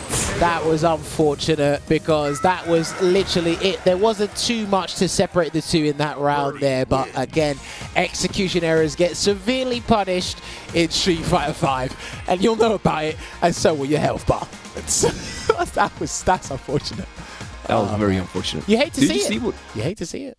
Oh, okay. We've gone back to character select screen again. He's going back to the other V skill. Yeah, he's not going to pick Fuma Shuriken. Like, he's not going to do that. I think that is that's a really big thing in this, an important thing in this match, having that V-trigger. Well, I mean, because the whip punish game you get from it with Ibuki. What's the score? Is it 8-8 or 9-8 to 9-8 for UpChain? Right. Okay. So let's look at it from a different perspective, right? So obviously, not picking Fuma Shuriken to us, the third eyes, are just saying that's a bit questionable from the get-go. But he's been able to keep it this close using V-Trigger 1, and he hasn't utilized it the way he's wanted to. So I don't blame CuhzlightYear for not doing that at all, and he's gone back. Oh no, for sure. He knows more about his Ibuki than me. I just feel like it's such a good option to have against Birdie. The whiff punishes you get from that V-Trigger into a mix feels really strong. I want to ask him about that later. Yeah, we'll do that. Make sure you nice that one check down. on the dash from UpChainLord. And the first command throw after a bullhorn mid-screen, I think, the entire set. Well, let's see if UpChainLord can close this one out, or CuhzlightYear give us one more game. Give us that treat we've always been asking for, that we can't have until after dinner. Nice air to air. Oh, nice fun punish. And goes for the empty jump low, and that's why the EX Bullhorn is working. Here it comes. This round is drawn for UpChainLord. What a tech! Go across. Finds the cross up. No activation. No. Interesting choice there. Oh, I think the activation can't really could have been jump. big Yeah, for him. can't really jump right now. Oh. Oh, no punish. Activation will kill. Well. UpChainLord on set point. Well. The EX Bullhorn into activation saves UpChainLord once again, putting him at set point here. He's going to be looking comfortable. And I still think we might see an UpChain to close out this game. I could be wrong. That would have been amazing. I could be wrong. Or maybe to throw away. I hope not. No, he won't throw it. I don't think he'll throw it away. Oh, nice tech. Finds that medium kick and blocks it out. Great decisions. Okay, This there's is a huge. hanging This chain. is huge. Puts out banana. There's a chain This is again. looking really grim right now for Cuz. UpChain in full control right now. Here's an activation, but so little damage as we've seen. Russell. And he keeps him got in the corner as well. Yeah, everything And worked. No, the that's neutral it, jump that's into the it. super one and that did. What? I love that he's ready. He went for the biggest reward shimmy, but there was no tech on UpChainLord's side. He anti-airs with the VChiga2 for the game. You can see now why it's hard to decide. Well, all right. I tell you what, it was the patience, the optimization. It was, of course, the expression. You can see it there in UpChainLord's gameplay. Let me see it in the chat, ladies and gentlemen. GG's in it. I want to see it because this was great to see. Like I said, a matchup that is almost non-existent. We got to see it in full effect in a first to 10. And damn, was it pretty close. Because I tell you what, you're never going to see it again. You can only see it here exclusively on this show, twitch.tv/CatConFiles. Let everybody know to tune in on the Tuesday show. Only because you get the most unique, unorthodox matchups here. But what we are going to do, we're going to take a time out because I want to make sure these guys are back with us and ready to go for more interviews and more questions to be asked regarding that matchup. So give yourself 5 minutes and we'll be back with the guys in the chat. See you in a bit.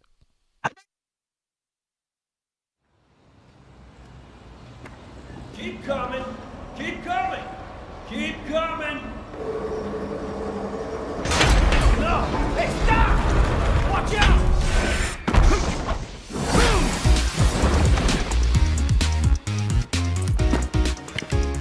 Safety first, bud.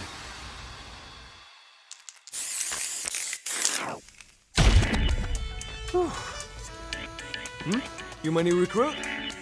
Yeah, gotta say, you're photogenic. Again, you can call me Luke, or just Coach.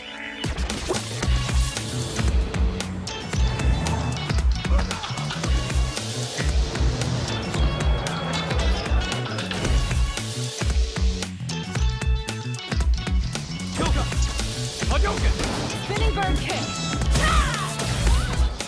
Game fight! Rising uppercut. Spinning bird kick. Gotcha! Shoryuken. Watch this. Sonic Boomerang. Level up! Now then.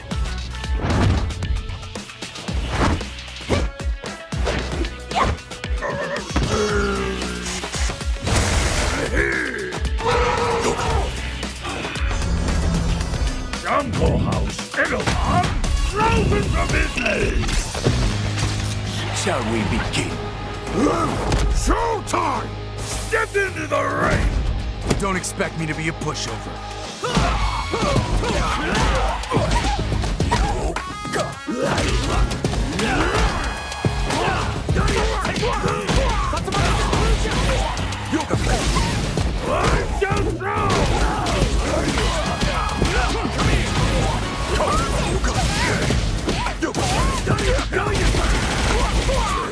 I'm just I'm too smart!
All right, ladies and gentlemen, and welcome back to tonight's episode of Sets featuring UpChainLord and CuhzlightYear in the first to 10. If you are just joining us, Nipwa, no more games, we're all done. Go home. No, stick around, please. Please stick around. Go home. I want you all to stick around to hear these guys' thoughts, and we talked about Street Fighter 6 in a bit. But I've got to make sure they're both here first.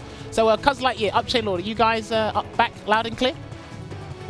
I'm here, bruv. Yeah, there we go. I love it. I love how he says bruv with such a surgeon. I'm here, bruv. Like, that's it. I like it. London a surgeon. Edit. He's there. But yes, UpChainLord, first of all, congratulations on winning that set. That was great to see. I appreciate that. You guys kept it very, very close. But my first question for the both of you, but we'll get it from UpChainLord's perspective. Obviously, I've got a specialist with me in Veggie, but I want to hear your perspective. How do you go about fighting Ibuki? How does the neutral game go for you, essentially? The neutral, I mean, I think it's pretty birdie dominant on the ground. I mean, obviously you saw like I couldn't anti-air worth a damn for anything. So like the air approach is probably the best approach as far as Ibuki versus birdie. But again, kind of we talked about it before.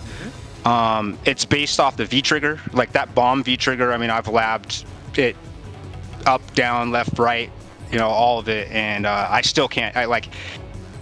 Every time that someone Ibuki activates the bomb, like a bomb goes off inside my body, and I'm like, damn, I might lose this, no matter like what the health is. So really, it's like it's one of those things where obviously the name of the game is to try to, you know, beat your opponent, but when I beat him up, he gets V trigger, so it kind of makes me like, damn, like that's when the real match actually begins. So neutral wise, I mean, I feel pretty comfortable. I mean, like, to be honest, I think that my neutral can keep up with anyone when I'm on top of it. But as far as like all the other mental stack and like anti-airs and trying to figure out what kind of jump, or if it's going to be air kunai, EX air kunai, all that, it's like it's a lot to deal with in the moment. But luckily Birdie has a lot of tools to kind of like bypass that.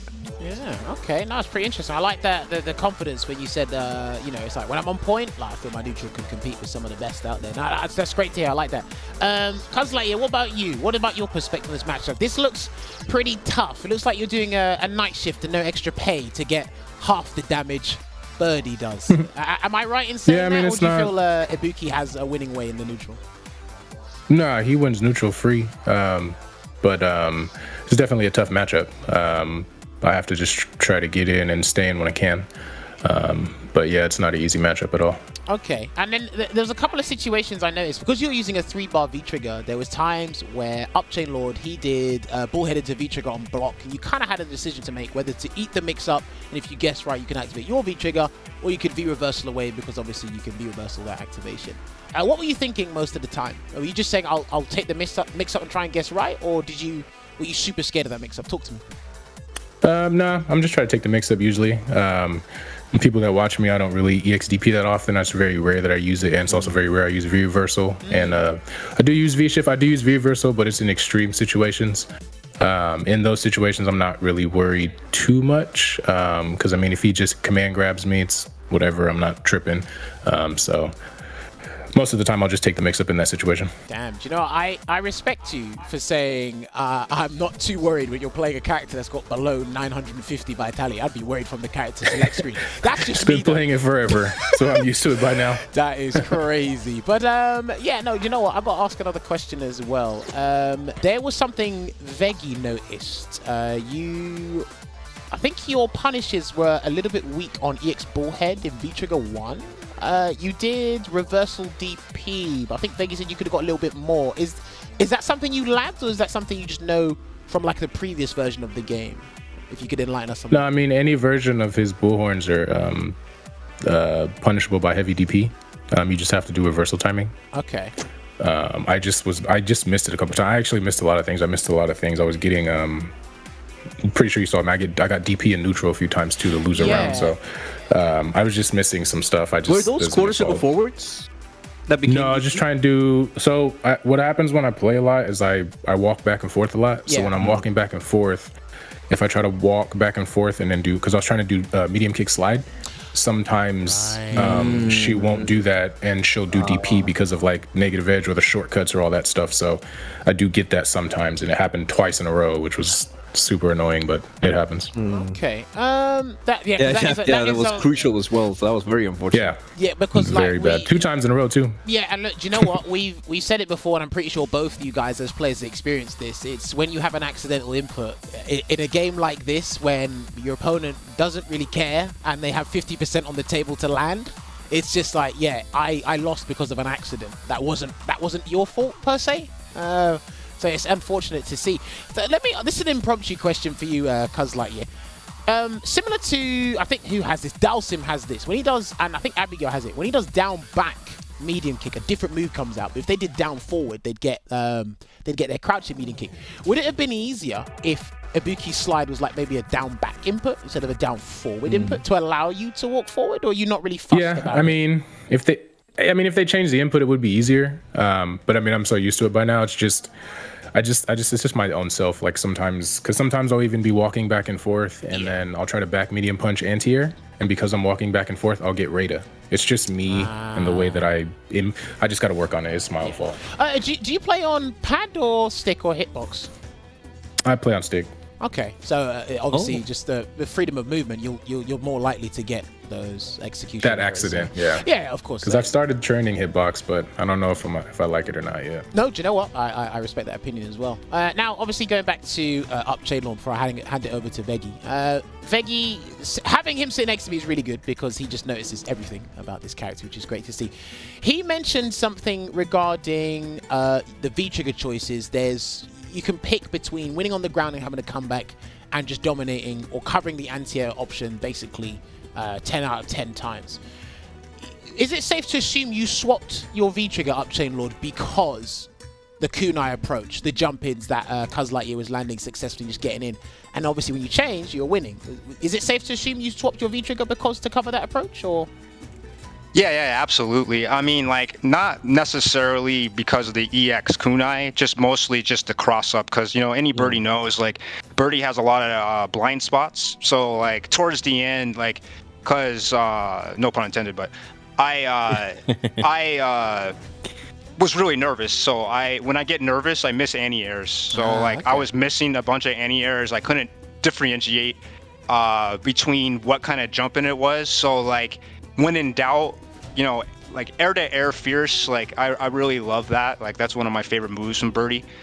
So like that doesn't really matter about the as far as V-trigger choice, but I feel as though like it's one of those things where I always for V-trigger 2, like if I'm on the ground and it's just on the ground, then I'm winning.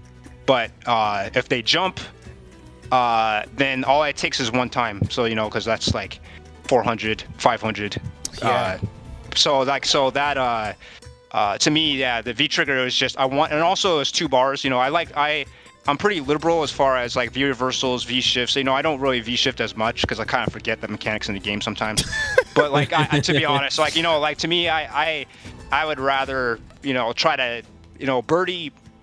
One thing that's good about him is that, like, obviously V-trigger is a comeback mechanic, but because his V skills, like especially V skill 1, you can gain V gauge so quickly, so you could even be ahead with a comeback mechanic. So that's one thing. So like be able to get multiple V-triggers with V-trigger 2 is also another reason why I wanted to go with that. And also like the pairings too. So I wasn't really getting that much mileage off the bubblegum. Like to me, I feel as though it should be V skill 2 with V trigger 1. Yeah. So you know the bubblegum with V, and then V skill 1 with V trigger 2. Like I always like to pair it that way. I mean, sometimes some matchups I do, you know, both 1-1, 2-1-2 or whatever. But I just wasn't getting much with the bubblegum as much as I'd like. I mean, I did have some cool stuff with it, but like as far as like my neutral and stuff, I just, you know, that's why I call it bombs versus bananas, because I just really enjoy using the banana. It's just a force field. Yeah, no, that's pretty. You know, I like the way you articulate the comeback mechanic. So you can get a comeback mechanic in advance, sort of thing. You get it ahead of time. No, that's a pretty interesting way of like talking about and seeing comeback mechanics in general. But Veggie, please, because I know you. Yeah, I noticed that. I mean, you had really great approaches and great switch ups and everything. You were really But I had one thing that I was wondering about in the approaches. You didn't always charge the bullhorn. Is that intentional because you don't think you always need to get the Oki, or is it because you want to have every button available at all times? Hey, I'm holding bullhorn all the time. And a lot of times I just like to confirm into the chain and stuff, especially when I have bubblegum. Just because it's, with the buff where you can, access the bubblegum from that. A lot of it is just muscle memory of basing it off of that. And also a lot of times, like, I'm not the best with, we call it the rule of Gotti, shout out to Gotti, as far as, like stand light kick, that meaty, like my meaties aren't that good, and especially online, where I have to think about so many other different factors. I sacrifice my Oki a lot just so I can get setups and try to. I prefer the space, Yeah, I understand. So you'd rather have the space and not deal with the meaty timing, quick rise, back rise, and I mean, it was working out for you with the medium kick chain. I think you also got the V-skill 1 out. I'm not sure if... Do you know if Ibuki can punish if you throw the V-skill 1 out after the medium kick chain, or is that just like a go-to for us? I think it's just... More flowchart on my part, but I feel as though probably... I mean, Cuz probably would know what better than me, Yeah. honestly. Don't really... Because I don't really know either. Cuz, I think you've done it a couple of times, probably not in that specific situation, but when you see Birdie just use V-skill 1 from full screen, is it only the regular kunai that can connect, or can you get an EX kunai for the explosion and close the gap? It just depends on how close I am to him. Okay, fair. No, that's Yeah, so, that's completely so after the MK chain, though, medium kick chain, like which is full screen afterwards. Full screen? Yeah. No, full screen, no, I can't do anything. I mean, I could just throw like a regular kunai, but it's not worth it. Yeah. If it's a little bit closer, I can do command dash, but nobody's doing it that close. So. Yeah, okay. That's fair.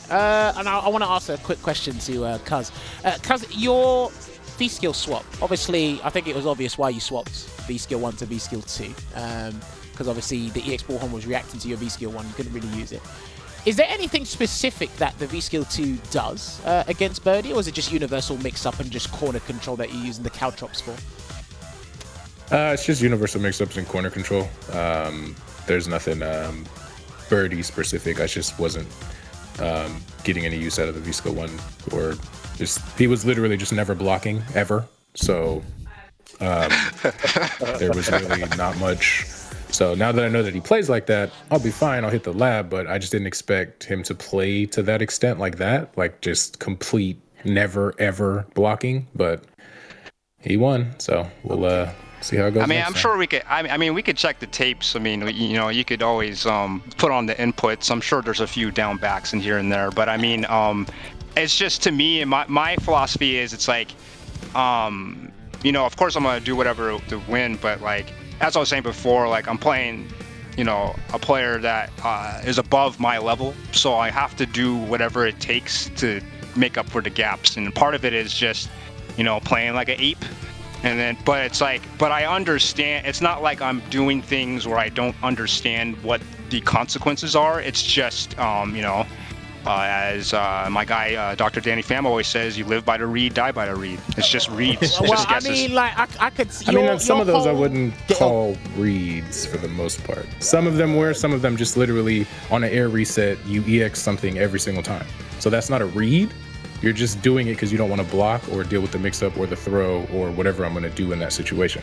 Well, I'm reading the button, but of course, I forget that you, you always do back medium punch with every single string. So I keep forgetting that, or every grab. String? So I mean, every string. I did back medium punch to cover your EX moves. So that's the only reason I did it. So wait, hang on. Let me interject there real quick. CuhzlightYear, is back medium punch guaranteed every time against the EX bullhorn? Is that specifically what it's on wake up? On wake up, if he does any EX move, it's 2 hits, so it knocks him out. Okay. So that's why I definitely didn't do it every time. But I can do stand light kick. Yeah, I can do stand light kick into Rada or DP. Okay. Even on regular hits. So like if he doesn't do anything, but he just gets hit with 2 of the back medium punches, I can still do stand light kick into whatever. Okay. No, because obviously I don't see this matchup because I rarely see these characters. I only see Veggie playing Birdie because he's just foolish to keep playing this character. But hey, here we are. But I learned something new today with the back medium punch, and Veggie did identify that as well. Speaking of like reads and not reads, UpChainLord, you managed to land you managed to live up to your name at one point. You did land an UpChain. Do you never feel afraid that someone's just going to take 50% off you for doing that? Because I think there was at one point, I think CuhzlightYear wasn't ready, but you did UpChain. I think you closed the gap, but you couldn't quite get punished. Are you ever afraid of someone just landing 50% and then you're never going to do it again, or you're just going to keep doing it? Well, the way I look at it, it's like so if the weatherman says, oh, there's an 80% chance of it to rain in Seattle, Right. and it doesn't rain, he's not wrong. So that's the way I look at it for UpChain. It's like just it's like I'm playing the odds. But like one thing that I know about just our history of playing, it's just a lot of times the second round he does the air whatever that move is. Yeah. So a lot of the times the round start, I like to do that just to try to catch and try to see if I can catch that. But yeah, but going back to the original question, it's like nah, there's nothing in me that makes me afraid of anything in this game. Okay, I'll definitely keep that in mind. Not even Dalton, UpChainLord? I mean... Okay, well, that's not fear. That's like hatred and like disgust and like wanting to like do something to the developers and stuff. But that's a different conversation, of course. That is definitely a different conversation. Now, Yes. there was something... Where did it happen? You did a taunt at one point, UpChainLord. Yes, I'll tell you. Okay. No, so UpChainLord did the Okay. backdash or just heavy chain early, and it landed, and he was like in a commanding position, so he did the taunt, and then he lost it. Was that taunt intentional or? Yes and no. Sometimes I use taunt to charge Bullhorn, EX Bullhorn. Okay. But I have in the past have said that I think that they should make it so UpChain and taunt is a real string. I think that'd be really funny, as a homage to, getting the read off. And, going back to what you were saying about like being afraid to use it and not, it's just like as a whole, like Cuz has my number and is a better player than me, but I wanted to have fun and I wanted to, say if I'm gonna, cause like I really was nervous and scared about losing. Like I thought I was gonna get smoked, when he was making the comeback. So I was like, I better, cause who knows, they might not want to have me back, or I may not ever get an opportunity to do this again. So I might as well have some fun, at least create some dialogue and whatnot. Well, I really enjoyed this episode. The banter in game that we were seeing was really great. Like how you would start with the teabag or taunt, and then when Cuz was getting in that dominating position, he would just like let you know with the slow bags, and it was like great back and forth conversation between you in the game. So I was wondering if you guys were like friends for a long time, because it almost looked that way in a conversation you were kind of having while playing the game. But I do hear you a lot like saying that you don't think you will get the opportunity. I think you play really great, and I think that if you could just get more confidence in your play, you'll probably get to play more like yourself at all the time. Because you said, what was it you said when you came into the chat again, that you were nervous about throwing it away or something because you feel like you always come just short when you're at these positions? I mean, it's just one of those things where it's like when I play at my best, I feel as though I am generally one of the best birdies in the world and one of the best in the world, not even just the West Coast, when I play my best. But how often I can get to that level, it's a consistency thing. So like, I'm just not consistent when it comes to tournament time. A lot of it had to do with, seeking validation, thinking that, I can be someone better, or like, because I really enjoy and I love Street Fighter V. It's, kind of going back to like the teabagging and the taunt and stuff. It's because it's out of respect. Like to me, like I've always, it's endearment on my part, because, I'm a very like chill, like polite person in real life, but in the game, like I have no friends. But like inside the game, like even like I was explaining before, I have an identical twin brother. Shout out to Miles.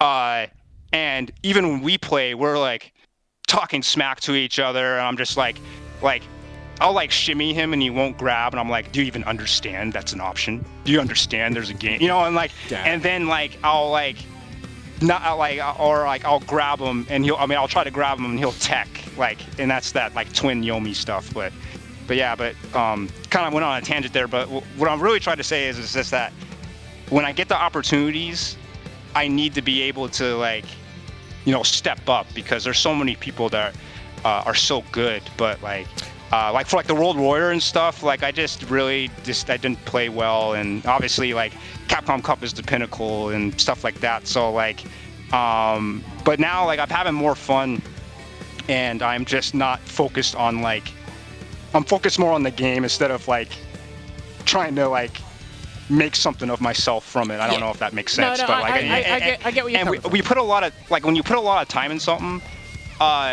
you kind of sit there and you realize it's like, well, it's kind of like talking about the Warlord thing. It's like, it doesn't mean anything. It's not like once you get Warlord, like someone opens your door, it's like, yeah, here's that $1 million, Warlord Birdie. You know, like it's not like that happens or anything like that.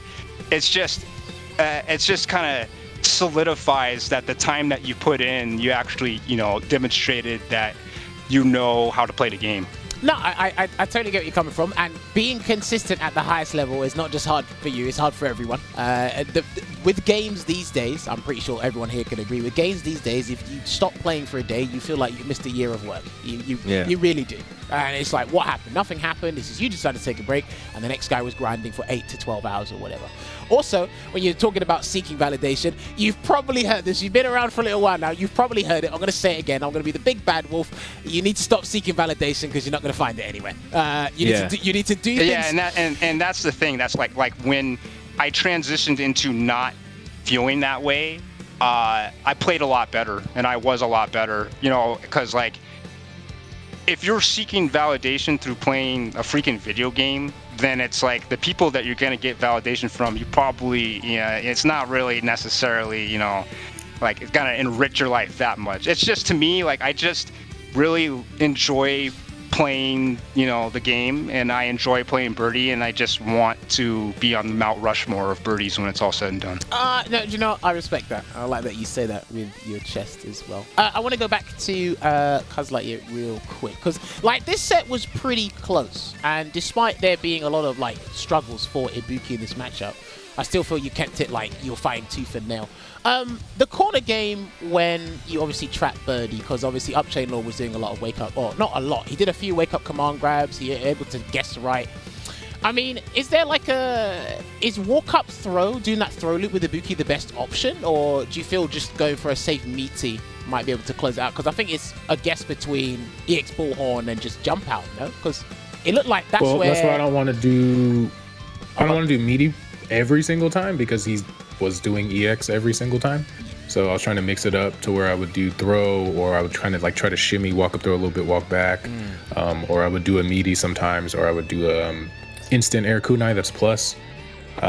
It's a little bit more difficult with that character, because I have to worry about that EX. So I can't just do meaty or throw. Like, I can't just like, all right, I'm going to do this, I'm going to do this. I have to pay attention to his meter once I knock him down, pay attention to his habits, if he's getting scared because I have him in the corner, things along those lines. So because most of the time he was also doing wake up jump out of the corner, because he's probably thinking I'm going to do an overhead. So he was just doing things based off of us playing in ranked often and paying attention to my frequency. So I just had to change a little bit after that. Okay. No, again, like, you kept it close. It's just a couple of execution errors and reads on his part. Yeah, man. Now, a lot of bad errors. This is more of like a specific question. I don't know if Ibuki can Ibuki whiff punish Birdie? Like, does it feel right doing that? Or do you understand what I mean? It's kind of hard to explain, but I think you know what I mean. Yeah, it's a little difficult. So I don't know exactly his moves, but the one where he puts his two hands and like swings down. Stand hard punch, yeah. That I can whiff punish. It's just hard to space him out of that range. I did it a few times. It's just hard to space him to where I don't block it and like get hit with the tip of it. And then his medium buttons are also kind of difficult to punish, because it's a spacing thing. So I can do it.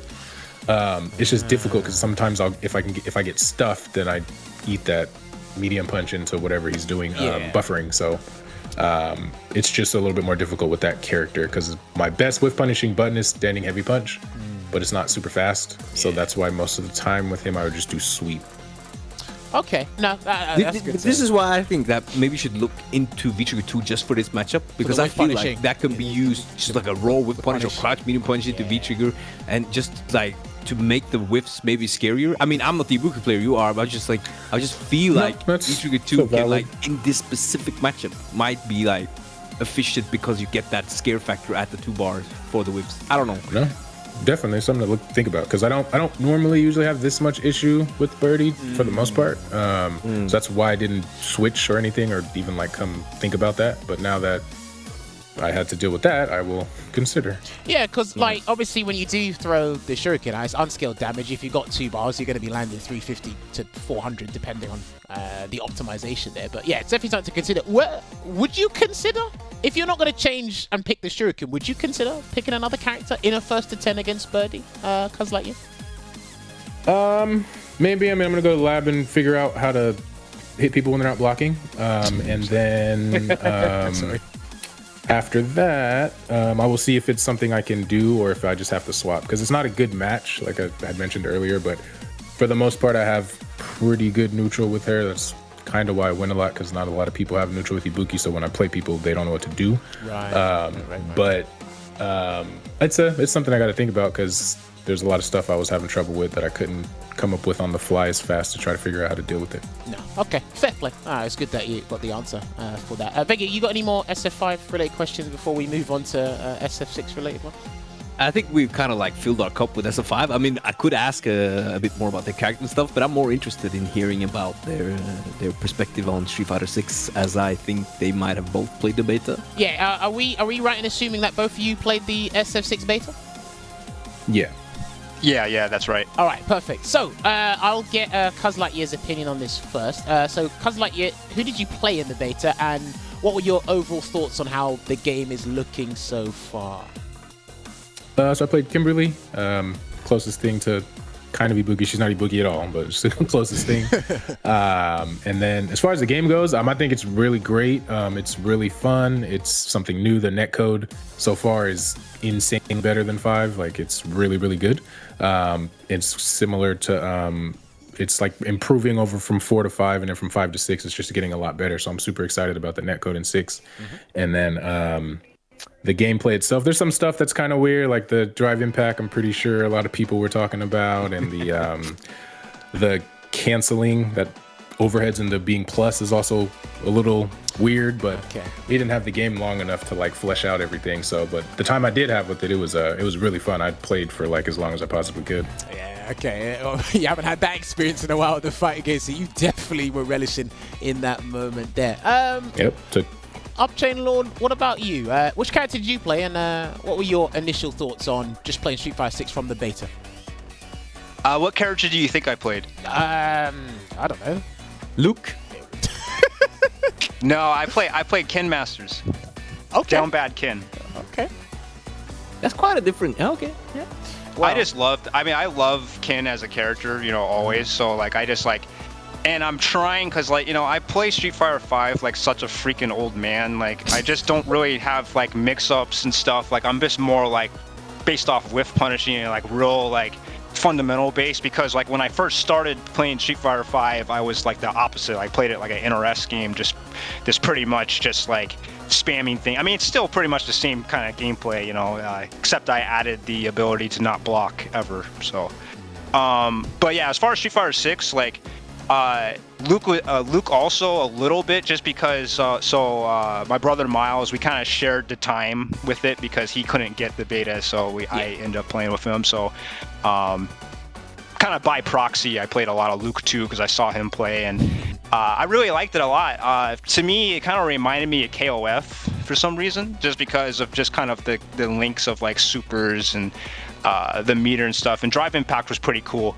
I had a really good time with it, and it was like, once it was over, obviously it was on some like in the veins, like I need more of that, like where's the rest of the fix. So I'm looking forward to hopefully another beta, in that way.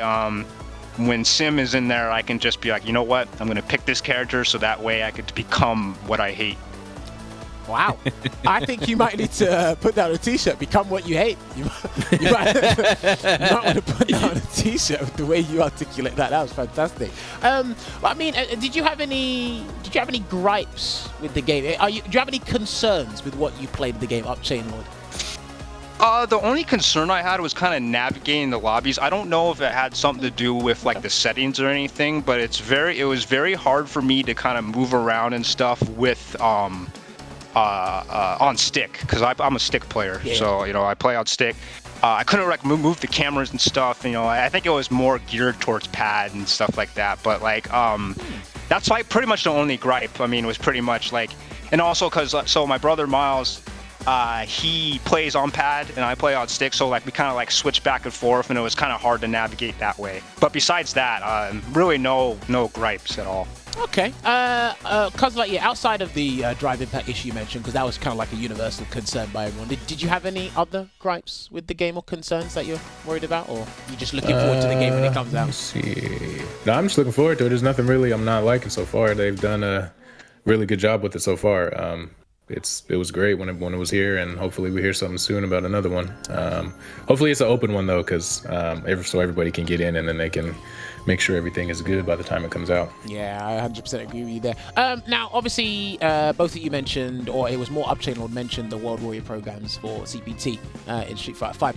This is a question for both of you. CuhzlightYear, I'll get your opinion on it first. Do you think the World Warrior program should return in SF6 if we do get a CPT when the game drops? Yeah, I think it's great. It gives a bunch of people opportunity to play and get in that normally wouldn't sometimes have that. So I think it's a really good thing. Okay. I hope it comes back. Fair play. UpChainLord, what about you? Would you like the World Warrior program to return in SF6, or do you think it should be just staying with SF5? Oh, absolutely. Kind of to, couple it with what was just said. I think the more opportunities to get people, because, it's not always, some people have lives, people have different things. It's not always, easy to get free on a Saturday or whatever. So having multiple options to be able to get into the cup, that's always a good thing. Okay, fair. And let me ask you both this question as well. Obviously, because the world is returning to some form of normality, obviously, due to obvious reasons why we couldn't. CuhzlightYear, would you consider traveling more to events when they come back offline for Street Fighter 6, or do you think you'll kind of just prioritize online competition instead? No, I'm gonna try to travel. I actually traveled all the time before COVID. Okay. But once COVID hit, I went to Evo this year. Nice. And then, but yeah, I used to go. So every year I'd usually do NCR, SCR, Evo, final round. You travel around a fair bit, yeah. Yeah, I used to always go, but then once COVID hit and everything shut down, it's been almost nothing for a while. So I'm hoping when 6 comes out, it kind of goes back to like majors, almost like every month, kind of like how we used to have it, because it was really fun back then. So I'm hoping it picks up like that. So I'll be there if they are there. Fingers crossed. UpChainLord, what about you? You looking to travel a little bit more in SF6, or are you going to prioritize online competition? It kind of play it by ear. I mean, like I always say, like I always get salty after like I lose Evo or I travel. Like, oh, I'm never traveling again. I'm never doing this.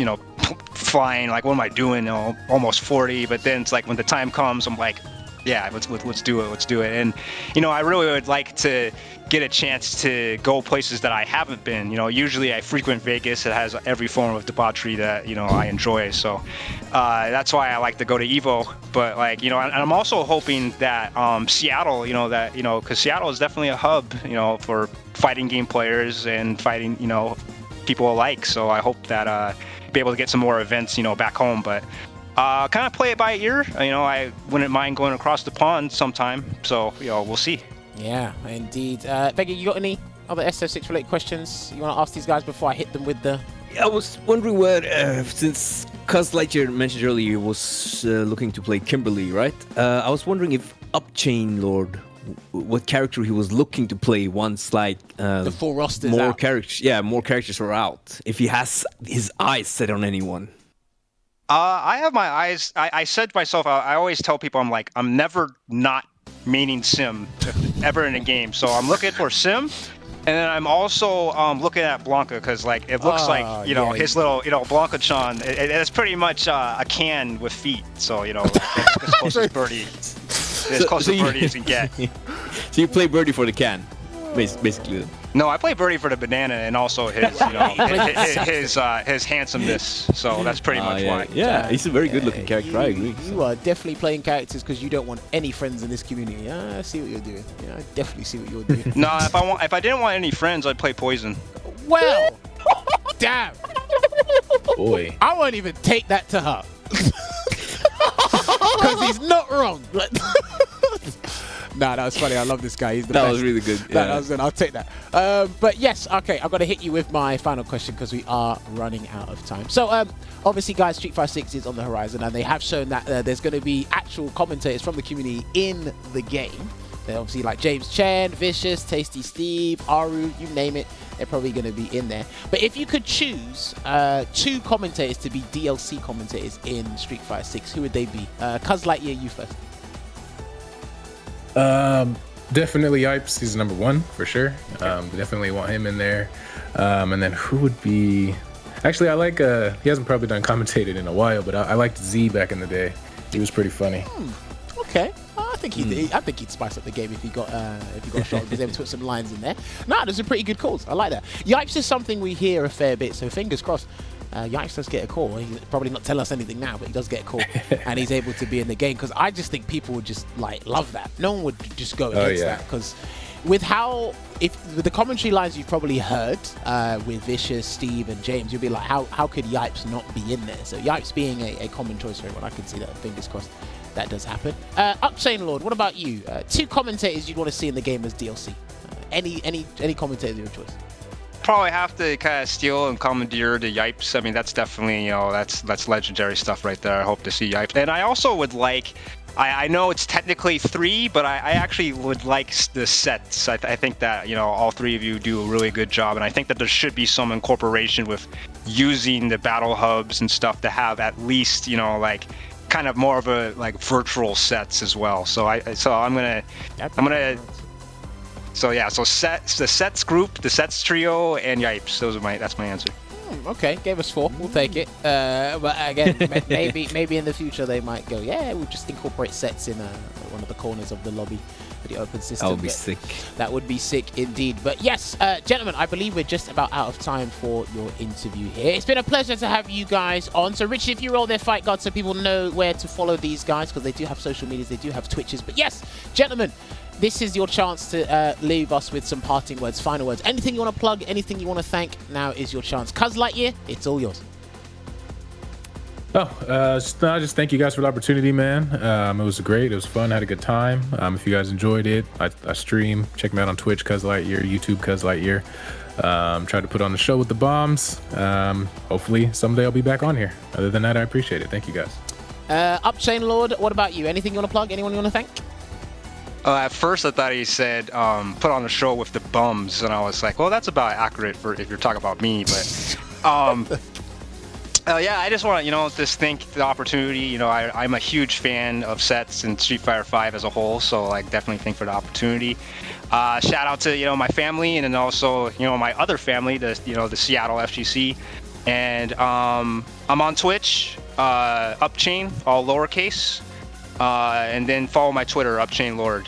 Definitely be posting clips on there. And one more thing, I would really like to see my friend Nuggy, so Nuggy Bunny, on sets as well. I think that she would be a very good choice. So I kind of want to throw my hat in the ring as far as getting her on here. We'll see what we can do. Speaking of which, I've got one more question for CuhzlightYear. CuhzlightYear, would you want a run back with UpChainLord in the future? Oh yeah, definitely. All it's right. like teach him how to block. I want to see this run back, though. I want to see this run back, though. We will see what we can do in regards to the... See, remember what I said earlier? I'm stubborn, so I'm not sure if you can, but I definitely... in here now. Anytime. Anytime. We will see what we can do in the we need to make this run back happen before Street Fighter 6 Jammers. This banter was too good. I enjoyed this episode a lot. We will see what we can do. And let's make a deal. If UpChainLord makes Warlord before Street Fighter 6, we get the run back on sets. I mean, that's 75,000 points. To be fair, I got 100k in 4 months. I think it's doable. It's doable. It's definitely doable. We'll see. You know what? If he wants to live up to that deal, we can do that. Yeah. But yes, I will make note of this. I will make note of this run back, and we will try and sort it out in the future. Yeah. But yes, gentlemen, we are just about out of time with you guys. So when you are ready, you can leave the Discord call so myself and Veggie can close out the show. And I will actually drop you guys a message later thanking you guys for featuring on the show once again. Awesome. Thank you. Take care, gentlemen. Well, that was indeed a close set. Great back and forth. A little bit of blood boiling there with the rivalry. So again, that is another run back we have to set up, because we are planning to get I'll give you like a little bit of a teaser. We are trying to get a slew of run backs back to back. We're going to see if we can line them up properly. That's going to be in the run back season. That's going to be in the new year. I need to remember who wanted one, because I've noted a few, but there was more than what I noted down. So I actually might need to go back and look at all the run backs, and hopefully we can bring them back in. And maybe there might be the Glitter and Mustafa's match. Yeah, I've got that one noted down. We might bring a certain 2 characters back on for the up-teamed amount of time, because that does get us a lot of numbers if we're talking about metrics. So we might bring those guys back. The fourth run back. We will see. Not mentioning any names, but we shall see indeed. But you know what? I mean, there's another run back we need to get sorted though. Which one? What? One of them is in Croydon, and the other one is in East London, I think. What? Or was it North London? South London? What?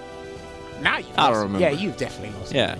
You've lost me, mate. Unbelievable. Anyway, no, that was a good show. Obviously, courtesy of you for bringing on UpChainLords, CuhzlightYear, we managed to get him on the show.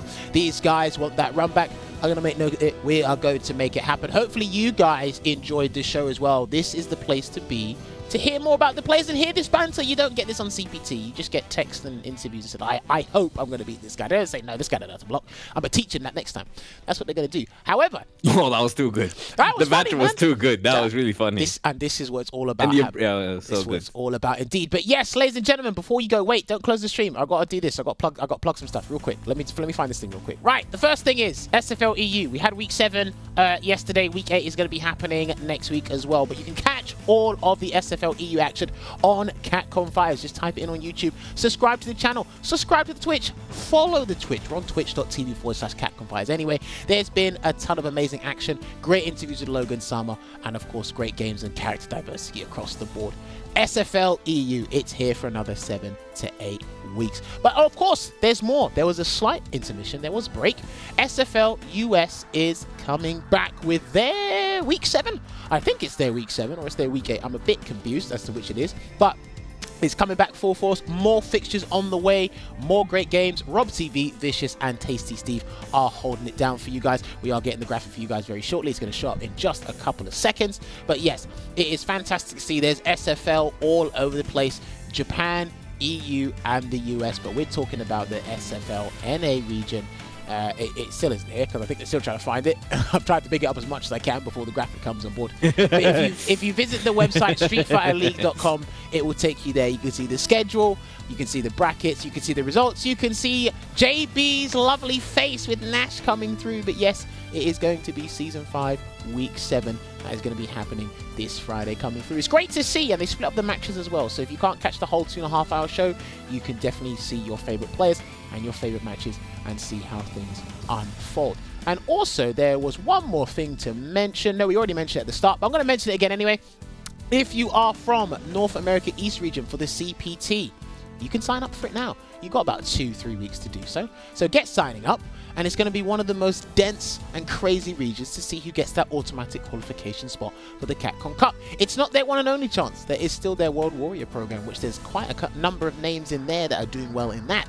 But hey, if you're looking to automatically qualify, it's going to be an absolute bloodbath. So get signing up on the respective Start GG page. Head on over to Catcom Fighters on the Twitter account, and they put the link up there for you to sign up to that event.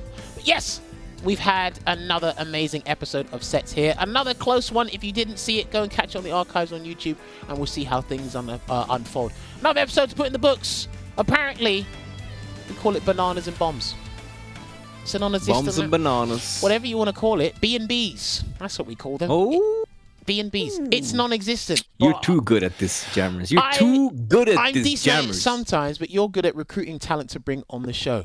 we're going to make sure they're running back. But hopefully you are eating bananas and you're not throwing bombs at people. This isn't that game where they drive around and throw things at people. This is Street Fighter. Slug it out. Yeah. We'll see you This next is week. not Car Fighter. This is Street Fighter. Take care. We'll see you next week.